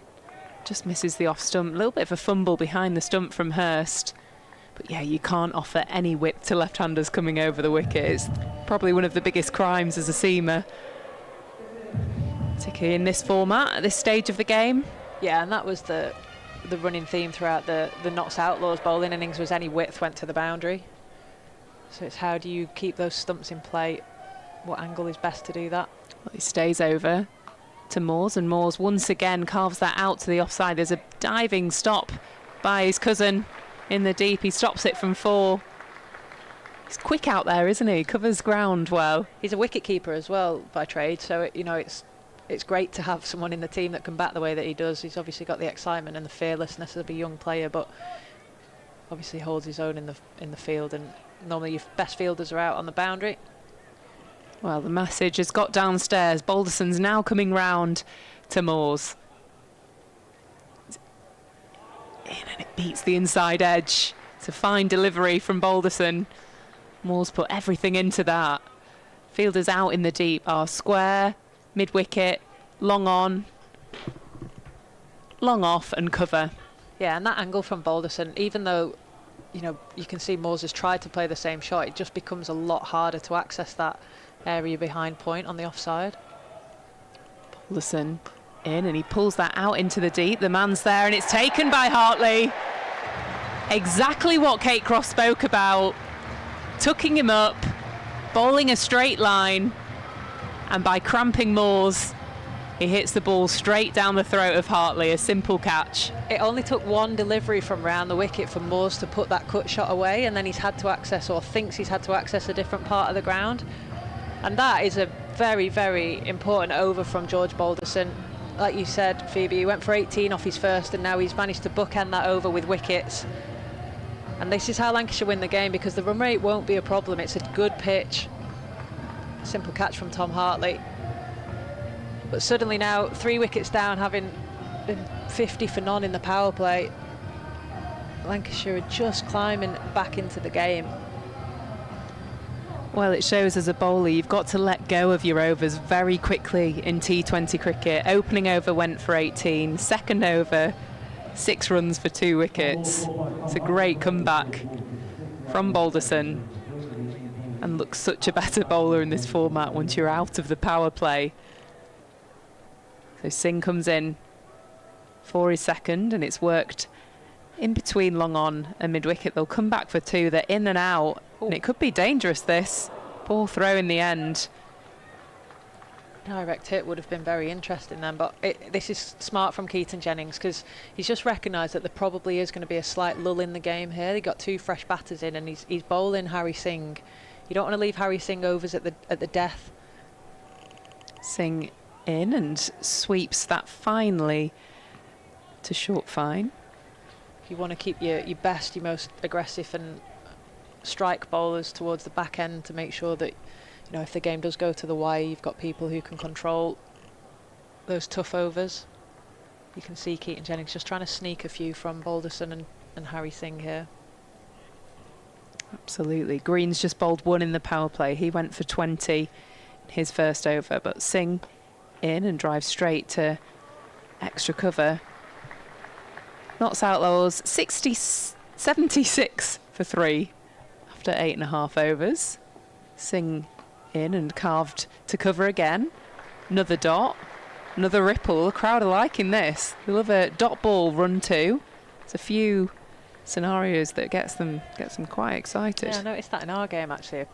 You looked up thinking, oh, we must have scored, got to the 100. It was just a well run too. Singh in once again. Straight to cover. That's 3 dots in a row. Let's get the crowd going. Here we go. Another round of applause. Does feel like something will happen this ball. 3 dots and it's a bubble and blow. Here we go. Singh in. And just worked out to long on. He'll look to come back for 2 again. But it's cut off well in the deep by Jones. It's another brilliant over from Singh. Just 4 from it. Notts Outlaws 77 for 3 after 9. And he's done well as Singh. 2 good overs and bowled to his field there. Yeah, I like that field that they had there. Almost like two covers. Trying to force the batter to go squarer. Had the deep point out, but you know, I think the way Lancashire have been moving around in the field as well has been fabulous. They've been really, you know, it's almost lip service sometimes, backing up well, making sure that they're all moving as a unit. It's not just 1 or 2 people that have got the energy out there. Well, Balderson round to McCann. McCann drives that out to cover for a single. Coming round to McCann, did Balderson. Liking that angle, but he'll come over to Haynes. Haynes 10 from 10. Notts require 131 from 65 deliveries. 78 for 3 as Balderson strides in from the Statham end. And that's defended down the ground. Just digs that out between bat and pad. Who's ready to play his arms through that ball was Haynes. Yeah, he's taken the pace off Balderson, isn't he? Again, we spoke how well Benny Howell bowled in that first innings and how wily he was with his change of pace and his knuckle balls, his back of the handers, and it feels like Lancashire have learnt a little bit from that. Balderson in full delivery. It drives out to extra cover. Moore's doing the work in the deep. And again cuts out the second. Big clap from Jennings. I love those claps. Hands above the head. Serious appreciation for the 17-year-old. 3 from the over so far. Notts Outlaws 80 for 3 after 9.5. Need 129 to win. Set for a great game of cricket at Emirates Old Trafford. Fuller, and that's just dropped short of Jones. For a moment, felt like it could have been in hands. Yeah, that run rate really quickly goes up, doesn't it? Now required nearly 12 and a halves. They've certainly pulled it back after the power play. 60 off the power play, off the first 6. Balderson in and cramps McCann for room. No one backing up, so he doesn't have a crack at the stumps, does Hurst. Just has a crack at long on and long off instead. I think that is where sometimes in T20 cricket you almost have to let the power play be what it is, and then, you know, you can certainly here with a big ground to defend, almost measure yourself outside of that power play. Final ball from Balderson. Fuller, slower.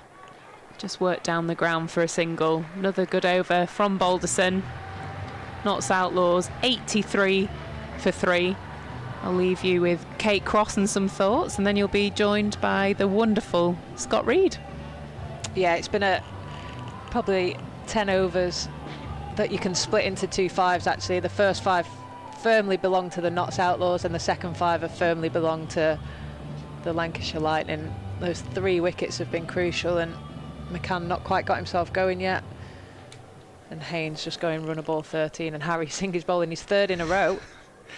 Into Haynes. That's driven through mid-off for a single. Yeah, I suspect potentially unexpected overs for Harry Singh. Yeah, he did have a little warm-up. I saw him before the game having a warm-up, and that was actually the first time I'd seen him bowl. So these are probably bonus overs from Keaton Jennings' point of view. In balls. He's gone for the attempt to slog sweep it there as McCann. Then scampers through for a leg by. So remains on 3. The score moves on to 85 for 3. With Jack Blatherwick's, let's hope it's just a niggle, nothing more. But obviously they're having to find overs that Jack would have bowled. Here's Singh in and bowls, and Haynes launches the ball out towards the leg side, but he's not got enough of it, and it's caught out at deep mid-wicket by Tom Hartley. And Haynes goes for 40, and Harry Singh has his first T20 wicket. He's making his T20 debut here for Lancashire, and Singh gets his first wicket in T20 cricket. 85 for 4. And that was a pure build-up of pressure. It started in Harry Singh's over. His previous over, there were 3 dot balls, and then George Balderson was able to create more pressure at the other end, and that you can just see, trying to find the boundary, trying to muscle it. A simple catch for Tom Hartley. They're never easy when they go up in the blue sky, but they've made catching look quite easy tonight, have Lancashire. Another wicket falls, and it just now feels like it's Lancashire's game from here if they can keep the pressure on and keep chipping away with the wickets. Well done, Harry Singh. He's come in probably not thinking he's going to bowl any overs tonight. He's had 3 in a row in a T20 game, which you don't often see, and he's got the wonderful figures of 1 for 12 so far. I would just question, if you are going to wear the red sleeves underneath, why not just wear the long sleeve? The long sleeve, yeah. It's my only question for Harry Singh tonight, actually. To be fair, Kate, it's a key question as well. You've got to ask these ones. As a reporter, Scott, you know you've got to ask the tough questions. That is right up there with the main questions. Yeah. 85 for 4. Well, I'm sure he's enjoying his debut so far. 1 for 12. He's in and bowl flat and quick to George Linder. Linder cuts it away, but fielded at backward point by Tom Aspinwall. It really feels like we're almost moving into the next generation of Lancashire cricket, doesn't it? With Harry Singh bowling and Joe Moores running around. Balls again, played back towards him by Linder, and again there's no run. It's excellent from Singh. Can he get through the over, spinning the ball from one hand to the other? In and balls again off the back foot, chopped away into the offside. Dot ball, brilliant stuff.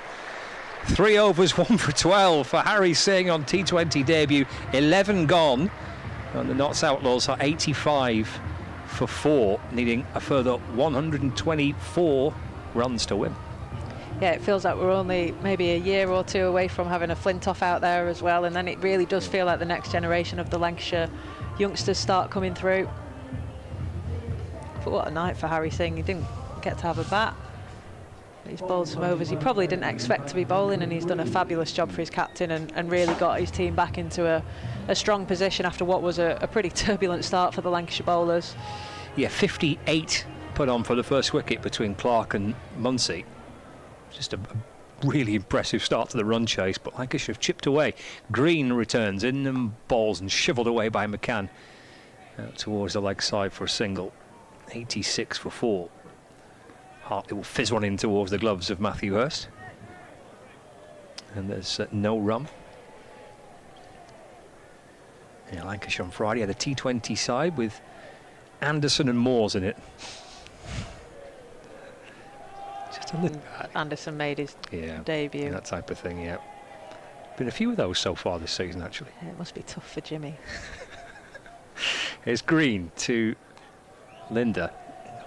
The back foot, trying to whip it down towards fine leg. Picked up inside the fielding circle at short fine by Balderson, but they do get through for a single. I get called Auntie Kate in our dressing room, which feels quite respectful, and I think I've got 10 years on Jimmy, so I wonder what he gets called in the men's dressing room. Do you like that? Here's Green into McCann. It's quite where he was aiming, but he'll squirt down towards backward point for 1 run, moves to 5, 88 for 4. I just think it could probably be a lot worse. Worse, okay. Yeah. And then you've just got to take the rough with the smooth, really, haven't you? Auntie Kate. Auntie Kate. That's a tough one, is that? Here's Green in and balls to Linder.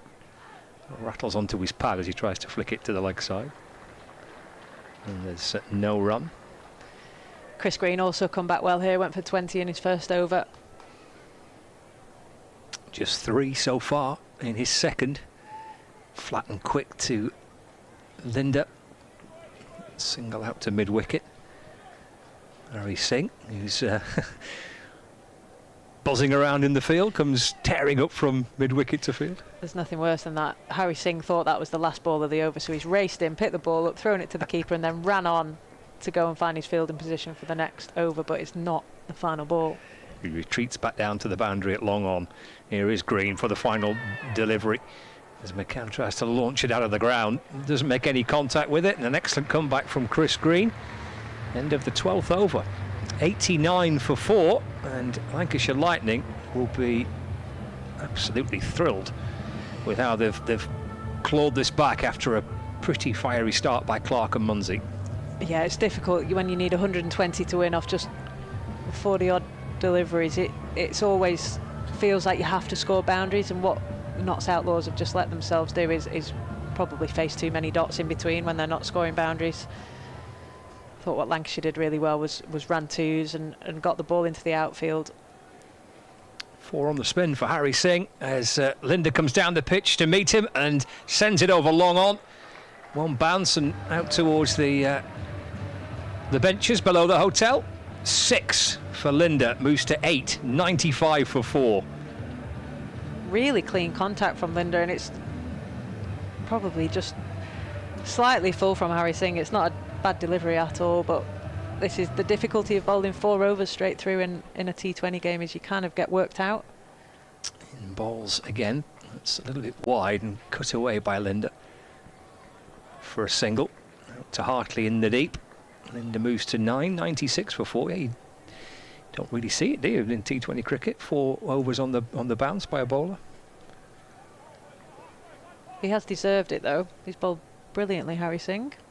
Skipping down the pitch is McCann. That's another one launched back over his head. That's out towards the pavilion. Spectators trying to get out the way of things there. It's gone for 6, but the immediate concern, as Chris Green is asking there, is if that supporter is okay. That ball was heading in their direction. Yeah, Chris Green just calling for the some attention here from the medical staff. It's a horrible blow. Green and indeed McCann, who hit the shot, they're pretty concerned straight away. Yeah, I actually think it hit the back wall just where the sight screen is and might have ricocheted, which hopefully is the case, because if it's hit it straight off the bat, then that could be a pretty bad injury for whoever's in the crowd. It's 102 for 4.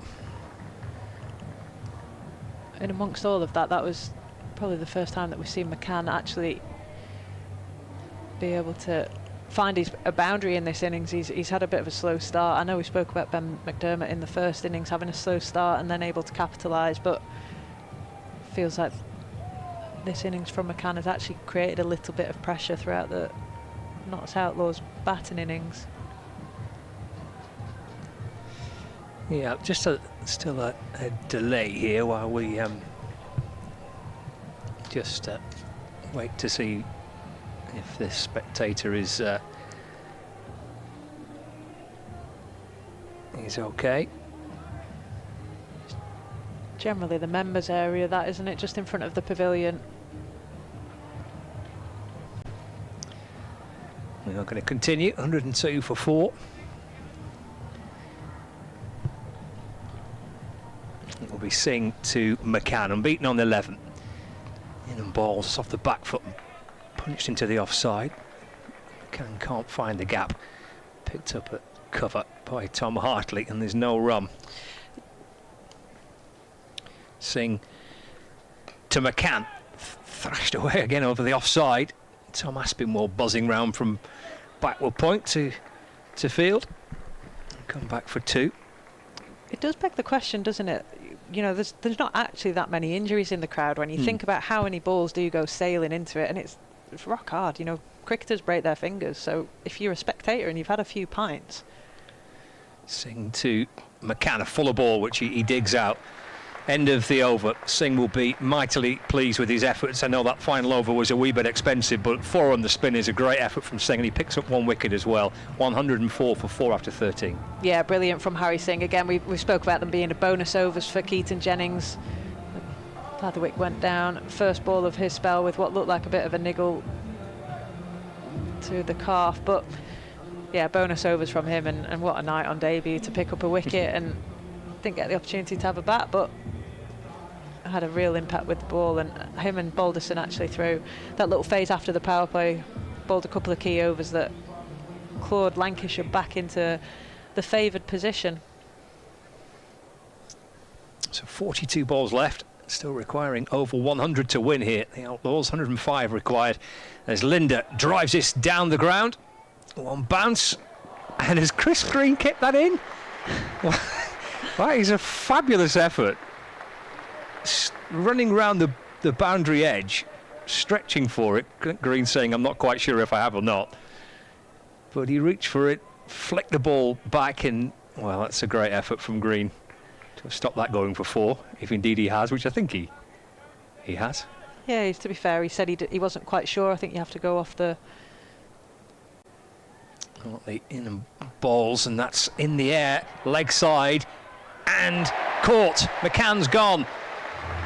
Having some afternoon is Harry Singh. He's in position to take the catch. And the Outlaws are 5 down now, 105 for 5. McCann's gone for 13. Yeah, they needed to keep going, Notts Outlaws. They had a few boundaries off the Harry Singh over, and they're just trying to keep capitalising on that. But unfortunately, McCann's innings comes to an end. He wasn't quite able to find the boundary, just found the hands of Harry Singh instead. And Tommy Hartley has had a good night, an impressive night, bowled a couple of overs in the power play, which was difficult, and then he's managed to pick up another wicket just outside of the power play. Going for that big hit out towards the leg side boundary. Safe pair of hands from Harry Singh. 5 for 5. In better news, the Lancashire physios are just wandering back round the boundary, which makes me think that whoever was hurt has either found themselves to be okay, or they've gone maybe to the ambulance. So, hopefully it's the first one. Yeah, hopefully. Things are okay. You say, Kate, it is quite surprising, isn't it? The amount of time the ball's heading into the stands, that thankfully you don't see that too often. Is Hartley balls to Benny Howe, plays a nice shot, just punched through mid-off for 1. I don't know if you remember a young girl in the 100 a couple of years ago got a Phil Salt 6 that it sailed quite flat on the boundary, and like there's a railing that goes all the way around Emirates Old Trafford that's got a lip on it, and it just skidded off that, and she was in the front row and it hit her in the face. She was only probably 10, 11, and you know, it really affected her. Hartley balls to Linda, that's cracked through extra cover. Picked up by Moores on the boundary, 107 for 5. It does make you think, should more be done to protect the spectators, especially in T20 cricket, when you know that the aim of the game is to try and hit the ball as hard and as far as you can. 2 for 14 for Tom Hartley, left arm spin from around the wicket. Howell works it through the onside, just beyond the edge of the fielding circle. Michael Jones comes up from long on to field. Again, just a single. That won't do for the Outlaws. That's absolutely fine for Lancashire Lightning. 1 ball remaining of the 14th over. 108 for 5, chasing 209 to win. Hartley bowls the back foot and worked through mid-wicket. George Linder gets a single, moves to 12. Keeps a strike as well. 14 overs gone. It's exactly 100 to win. 36 balls remaining. Yeah, chasing a score of 200 plus, you need a special innings from 1, possibly 2 batters, and unfortunately the Notts Outlaws haven't just been able to capitalise on any starts they've had. You would have hoped that Clark and Munsey were able to go on and make those scores a little bit bigger, but they weren't able to. That's often the difference when a successful run chase is 2 big partnerships generally that can get you over the line.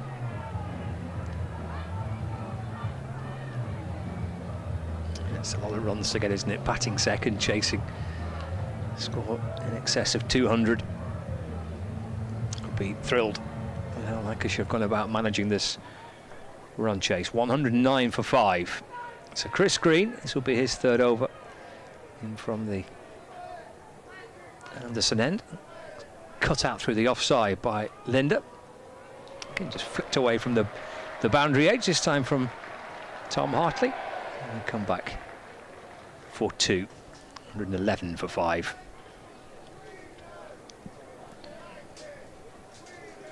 Linda on to 14. Green creeping in. And balls up in the air. Down towards wide, long off. And a catch taken by Singh, who gets his second catch of the afternoon. And Linda departs for 14. Green has his first wicket. He's come back really well, hasn't he, from that tough first over. You can't keep Harry Singh out of the game. It's a good piece of bowling from Chris Green, actually. He's just gone a little bit wider and a little bit slower. You've got to be really precise then as a batter when you're hitting through the offside, and Linda wasn't quite able to get enough on it. And Harry Singh takes another. It's a pretty tough catch, actually. He made a lot of ground to get to it, but simple in the end. And yeah, Chris Green had the figures of 0 for 20 off 1 over, and now 1 for 26 off 2.2. Funny game, cricket, isn't it? It's still hope for the bowlers in T20 cricket. You can still pull it back. Yeah, we always talk about trying to win that ball, just almost break it down. So you've got 24 balls to have an impact, and can you win each individual ball as a bowler? Pocklington is the new batter there for the Outlaws. There's Green in. Goes to fetch this from outside off stump and paddles it down towards fine leg and paddles it nicely enough for 4. Off the mark straight away. 115 for 6. Yeah, good option. You saw Chris Green go a little bit wider to Linda, but when a new batter comes in, you generally try and attack the stumps. And with that, you can create the angles behind square, and it's a good option from Pocklington. 94 required. Green 1 for 30. Halfway through his third over, Green to Pocklington. Goes on the reverse this time. Might be back-to-back boundaries, it is. Down towards the rope. Well, a little paddle down to fine leg, the reverse sweep. And he's up to 8 already, 119 for 6. Bright start from Pocklington. Yeah, good from Pocklington. He's obviously just trying to use the angles of the pitch to try and hit behind square. Looks like he's a good hockey player, sweeping and reverse sweeping. That's forced a field change for Chris Green, who's now got a deep point on the boundary. There is Green. That's much quicker, that delivery. And Pocklington off the back foot defends it back to Lancashire's tall Australian off-spinner. Slowly creeps his way back in again, does Green. In and balls again, fizzed in and driven away by Pocklington. All on the ground up towards Harry Singh on the long off boundary. End of the over. 5 remaining, a 120 for 6. Pocklington on 9. Howell on 2. Lancashire Lightning and their supporters enjoying the weather, and it would appear enjoying a victory here for the men's side. They feel as though they've got this nicely under control. Thank you, Kate. Good luck on Friday. Kate Cross leaves us, and Phoebe Graham will come back in and join us. Yeah, back here on Friday for another T20 doubleheader. Thunder against Somerset first up, and then Lightning against Leicestershire Foxes in the second game. Hopefully Kate and the Thunder team can get their first win this coming Friday. There's Hartley to Pocklington, and he's bowled him. Going right across the stumps, looking to sweep it. Makes a bit of a hash of it. Hartley gets his third wicket. And now the Outlaws are 7 down, 120 for 7. Well, he's been excellent tonight as Tom Hartley. He's bowled in some pressure situations, and that was one sweep too many for Pocklington. Flatter, angled in to leg stump. And it's cleaned him up. A wonderful delivery by Hartley. Stepped up today as Tom Hartley. And bowled brilliantly in the power play, out the power play. It's a very, very tough job now for the Notts Outlaws. Ahmed comes out to the crease. Young 18-year-old. 120 for 7. Here's Hartley to Ahmed. That's pushed back towards the bowler. Hartley goes cartwheeling away to his left, trying to stop the ball, but Ahmed does get through for a single. 121 for 7. Howell's on strike. There is Hartley's left arm spin balls to Benny Howell. Now that'll be caught. It is by Tom Aspinwall. Backward point. 4th wicket for Tom Hartley. 8 down now, the Outlaws. Benny Howell's gone for 2. Caught by Tom Aspinwall, who's out there as a substitute fielder replacing Jack Blatherwick. And Lancashire are almost there. 121 for 8, the Outlaws. Yeah, just adds to his fantastic evening. Tom Hartley takes the pace off that for that one to Howell.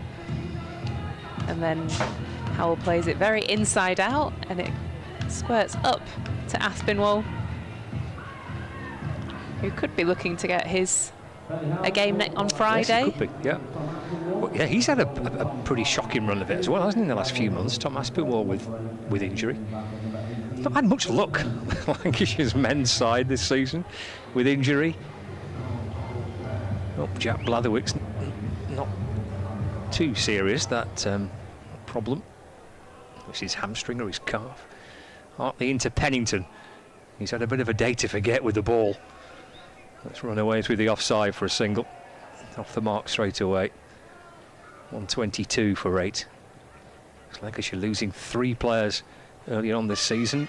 Ajit Singhdale, Araf Shetty and Luke Wells. All 3 would have been featuring in the T20 squads and teams.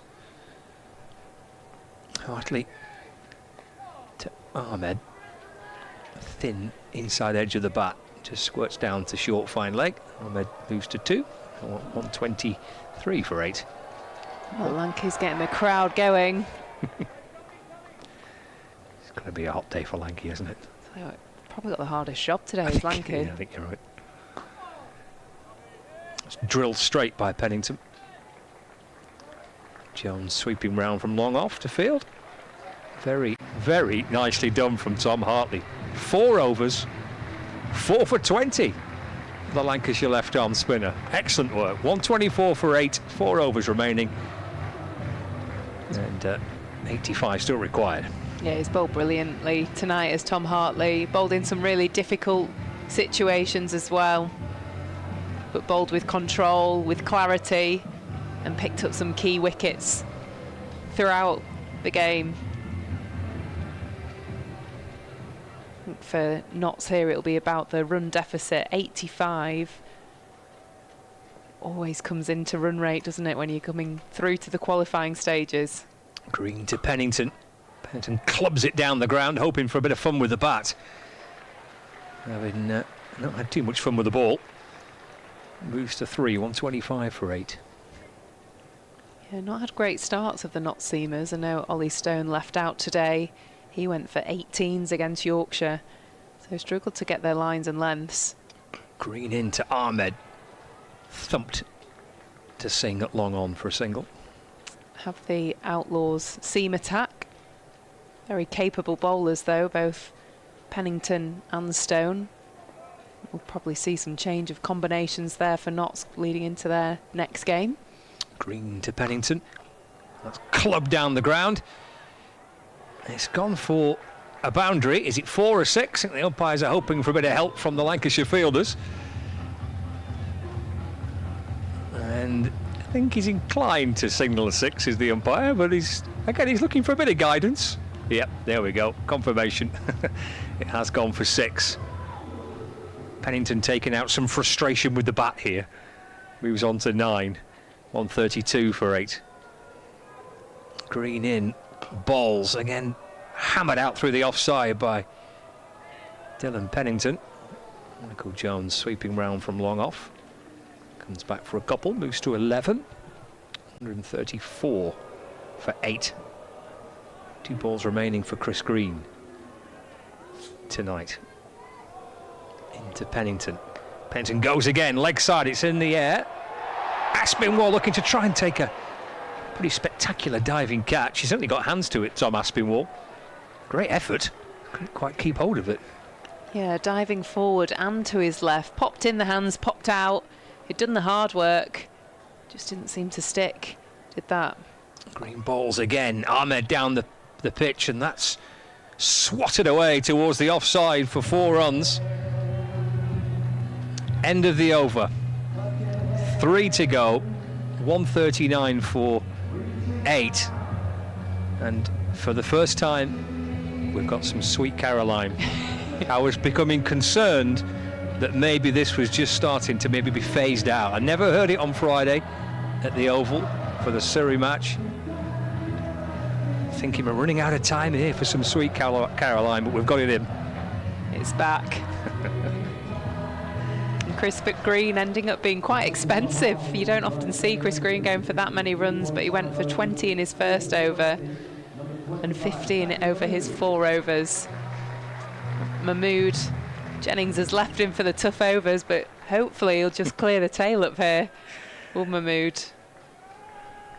3 to go, 3 overs remaining. It's Dylan Pennington looking to get some revenge with the bat after a tough night with the ball. He swings through that one again, but only finds Jennings at mid-off. Pennington moves on to 13, 140 for 8. I think Jennings has captained this game wonderfully. There's been some difficult moments throughout the game within the power play. Green went for 20, Blatherwick went for 18, then he lost, Balderson went for 18, then he lost Blatherwick after the first ball. And what he's been able to do to marshal the troops and save Mahmood for these final 2 overs. In over the wicket to Ahmed, that's clubbed away. Has he got enough to clear Jennings? No. Jennings takes the catch, just running a couple of steps back at mid-off. Mahmood gets his first wicket of the game. 9 down, the Outlaws. Ahmed departs for 7. Caught Jennings, bowled Mahmood. 140 for 9. Yeah, great piece of work by Mahmood there. Beat him for pace. Tried to go up and over the tall Keaton Jennings. And a simple catch, tracking back in the end. Wouldn't expect anything less from Captain Jennings.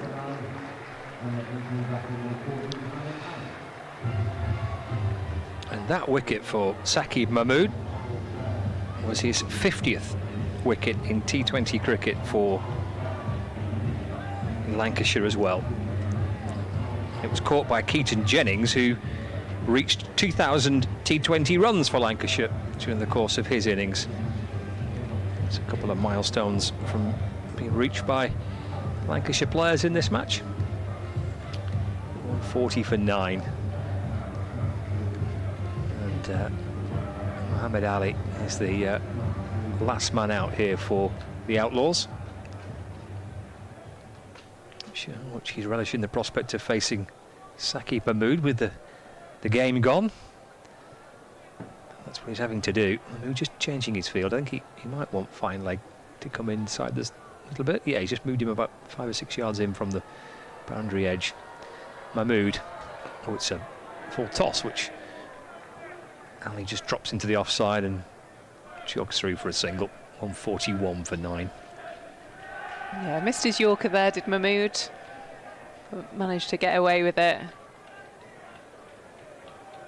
Ali just punched that to cover.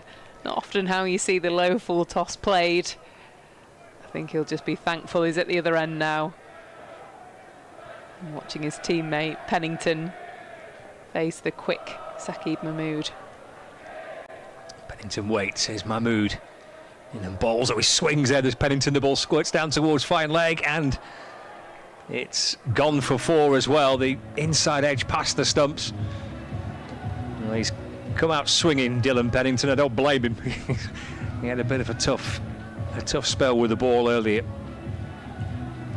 145 for 9. That's one as a bowler, you just think, how has it missed absolutely everything and just got a thick inside edge that could have easily clattered onto the stumps.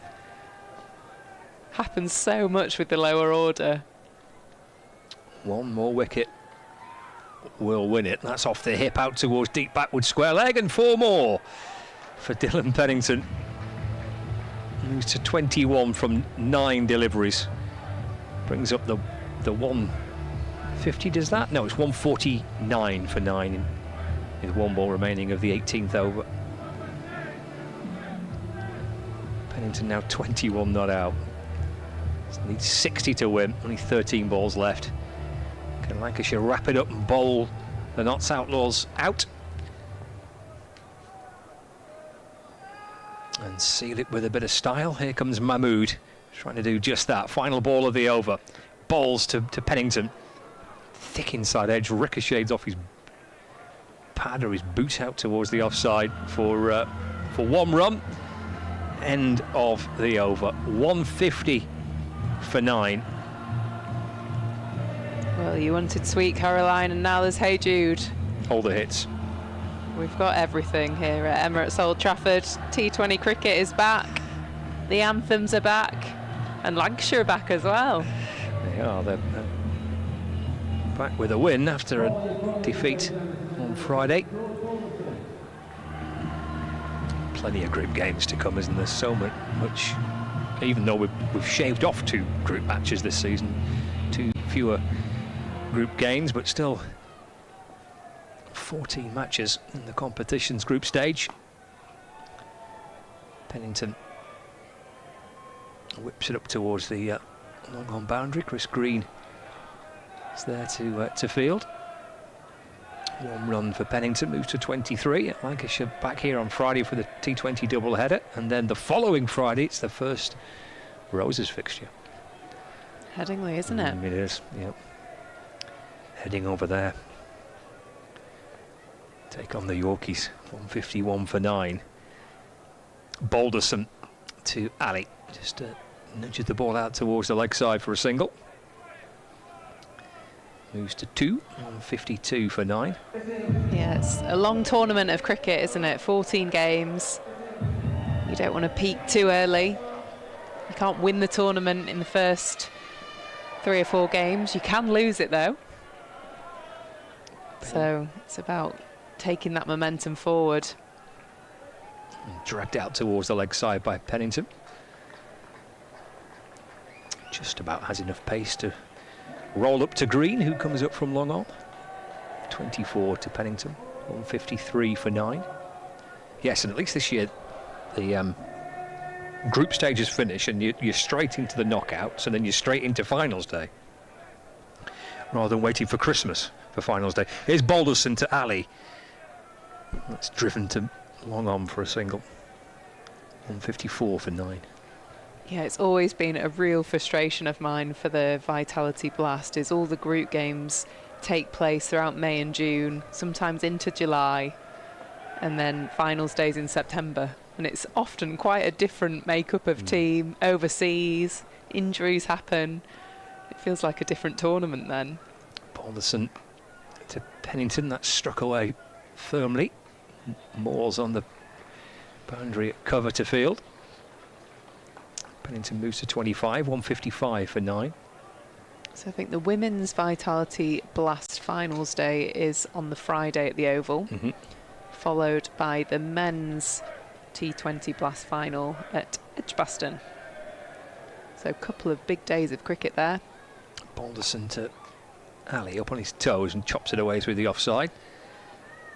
Keeps the strike, and the Outlaws have taken it into the final over. There's no jeopardy on it. Game's won, but they've managed to take it into over number 20. 156 for 9, and the DJ saved some big hits right to the end, hasn't he, really? Got to bring Tom Jones on. Signing off with Tom Jones. Bit of Delilah to finish. Oh!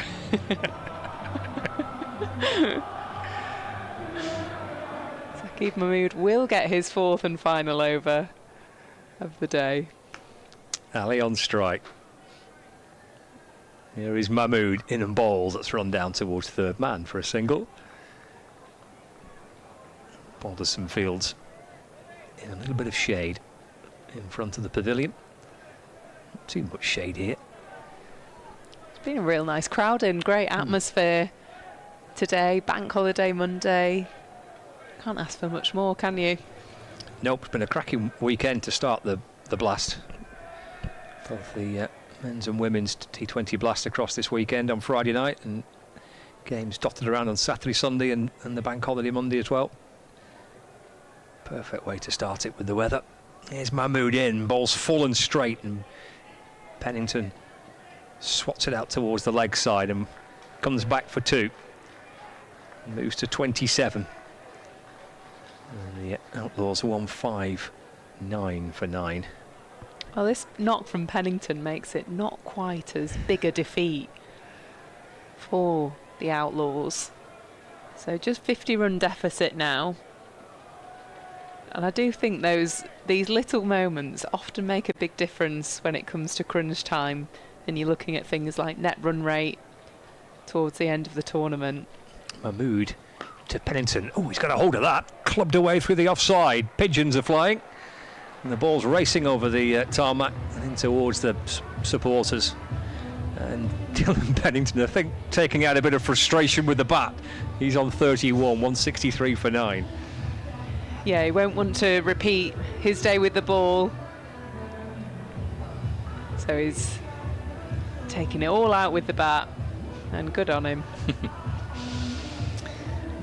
Notts Outlaws are back in action on Friday as well. They travelled to Derby, at East Midlands game, and then welcome Durham on the Sunday to Trent Bridge. It's pulled leg side by Pennington, and all the way for 6.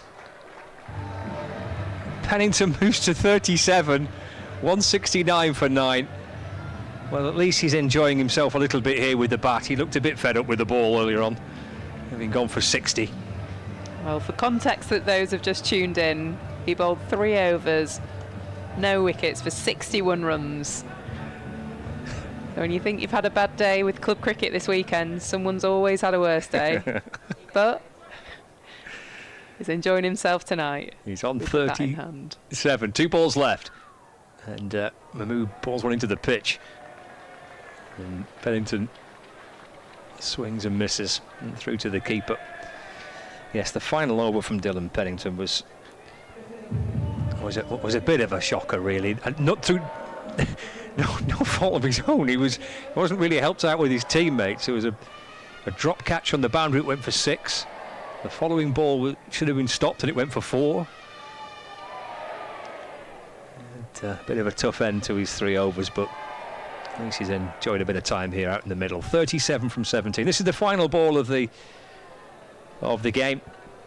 And it's Mahmood to send it down.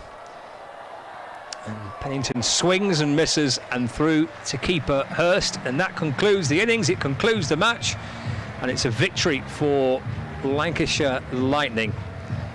And in the end, the Notts Outlaws 40 runs away from winning this match. So yes, the margin of victory could have been greater has it not been for Pennington a little bit there with the bat. But still a pretty impressive performance by Lancashire Lightning, Phoebe. Yeah, convincing win from Lancashire Lightning. They'll be pleased with how they've responded after the defeat at the Oval against Surrey. And what was so brilliant about this was how Jennings and Hurst came out in the power play, was super positive, very, very, very good intent with bat in hand. But the biggest impact was Ben McDermott. He was 10 from 12 deliveries and ended up 63 from 27.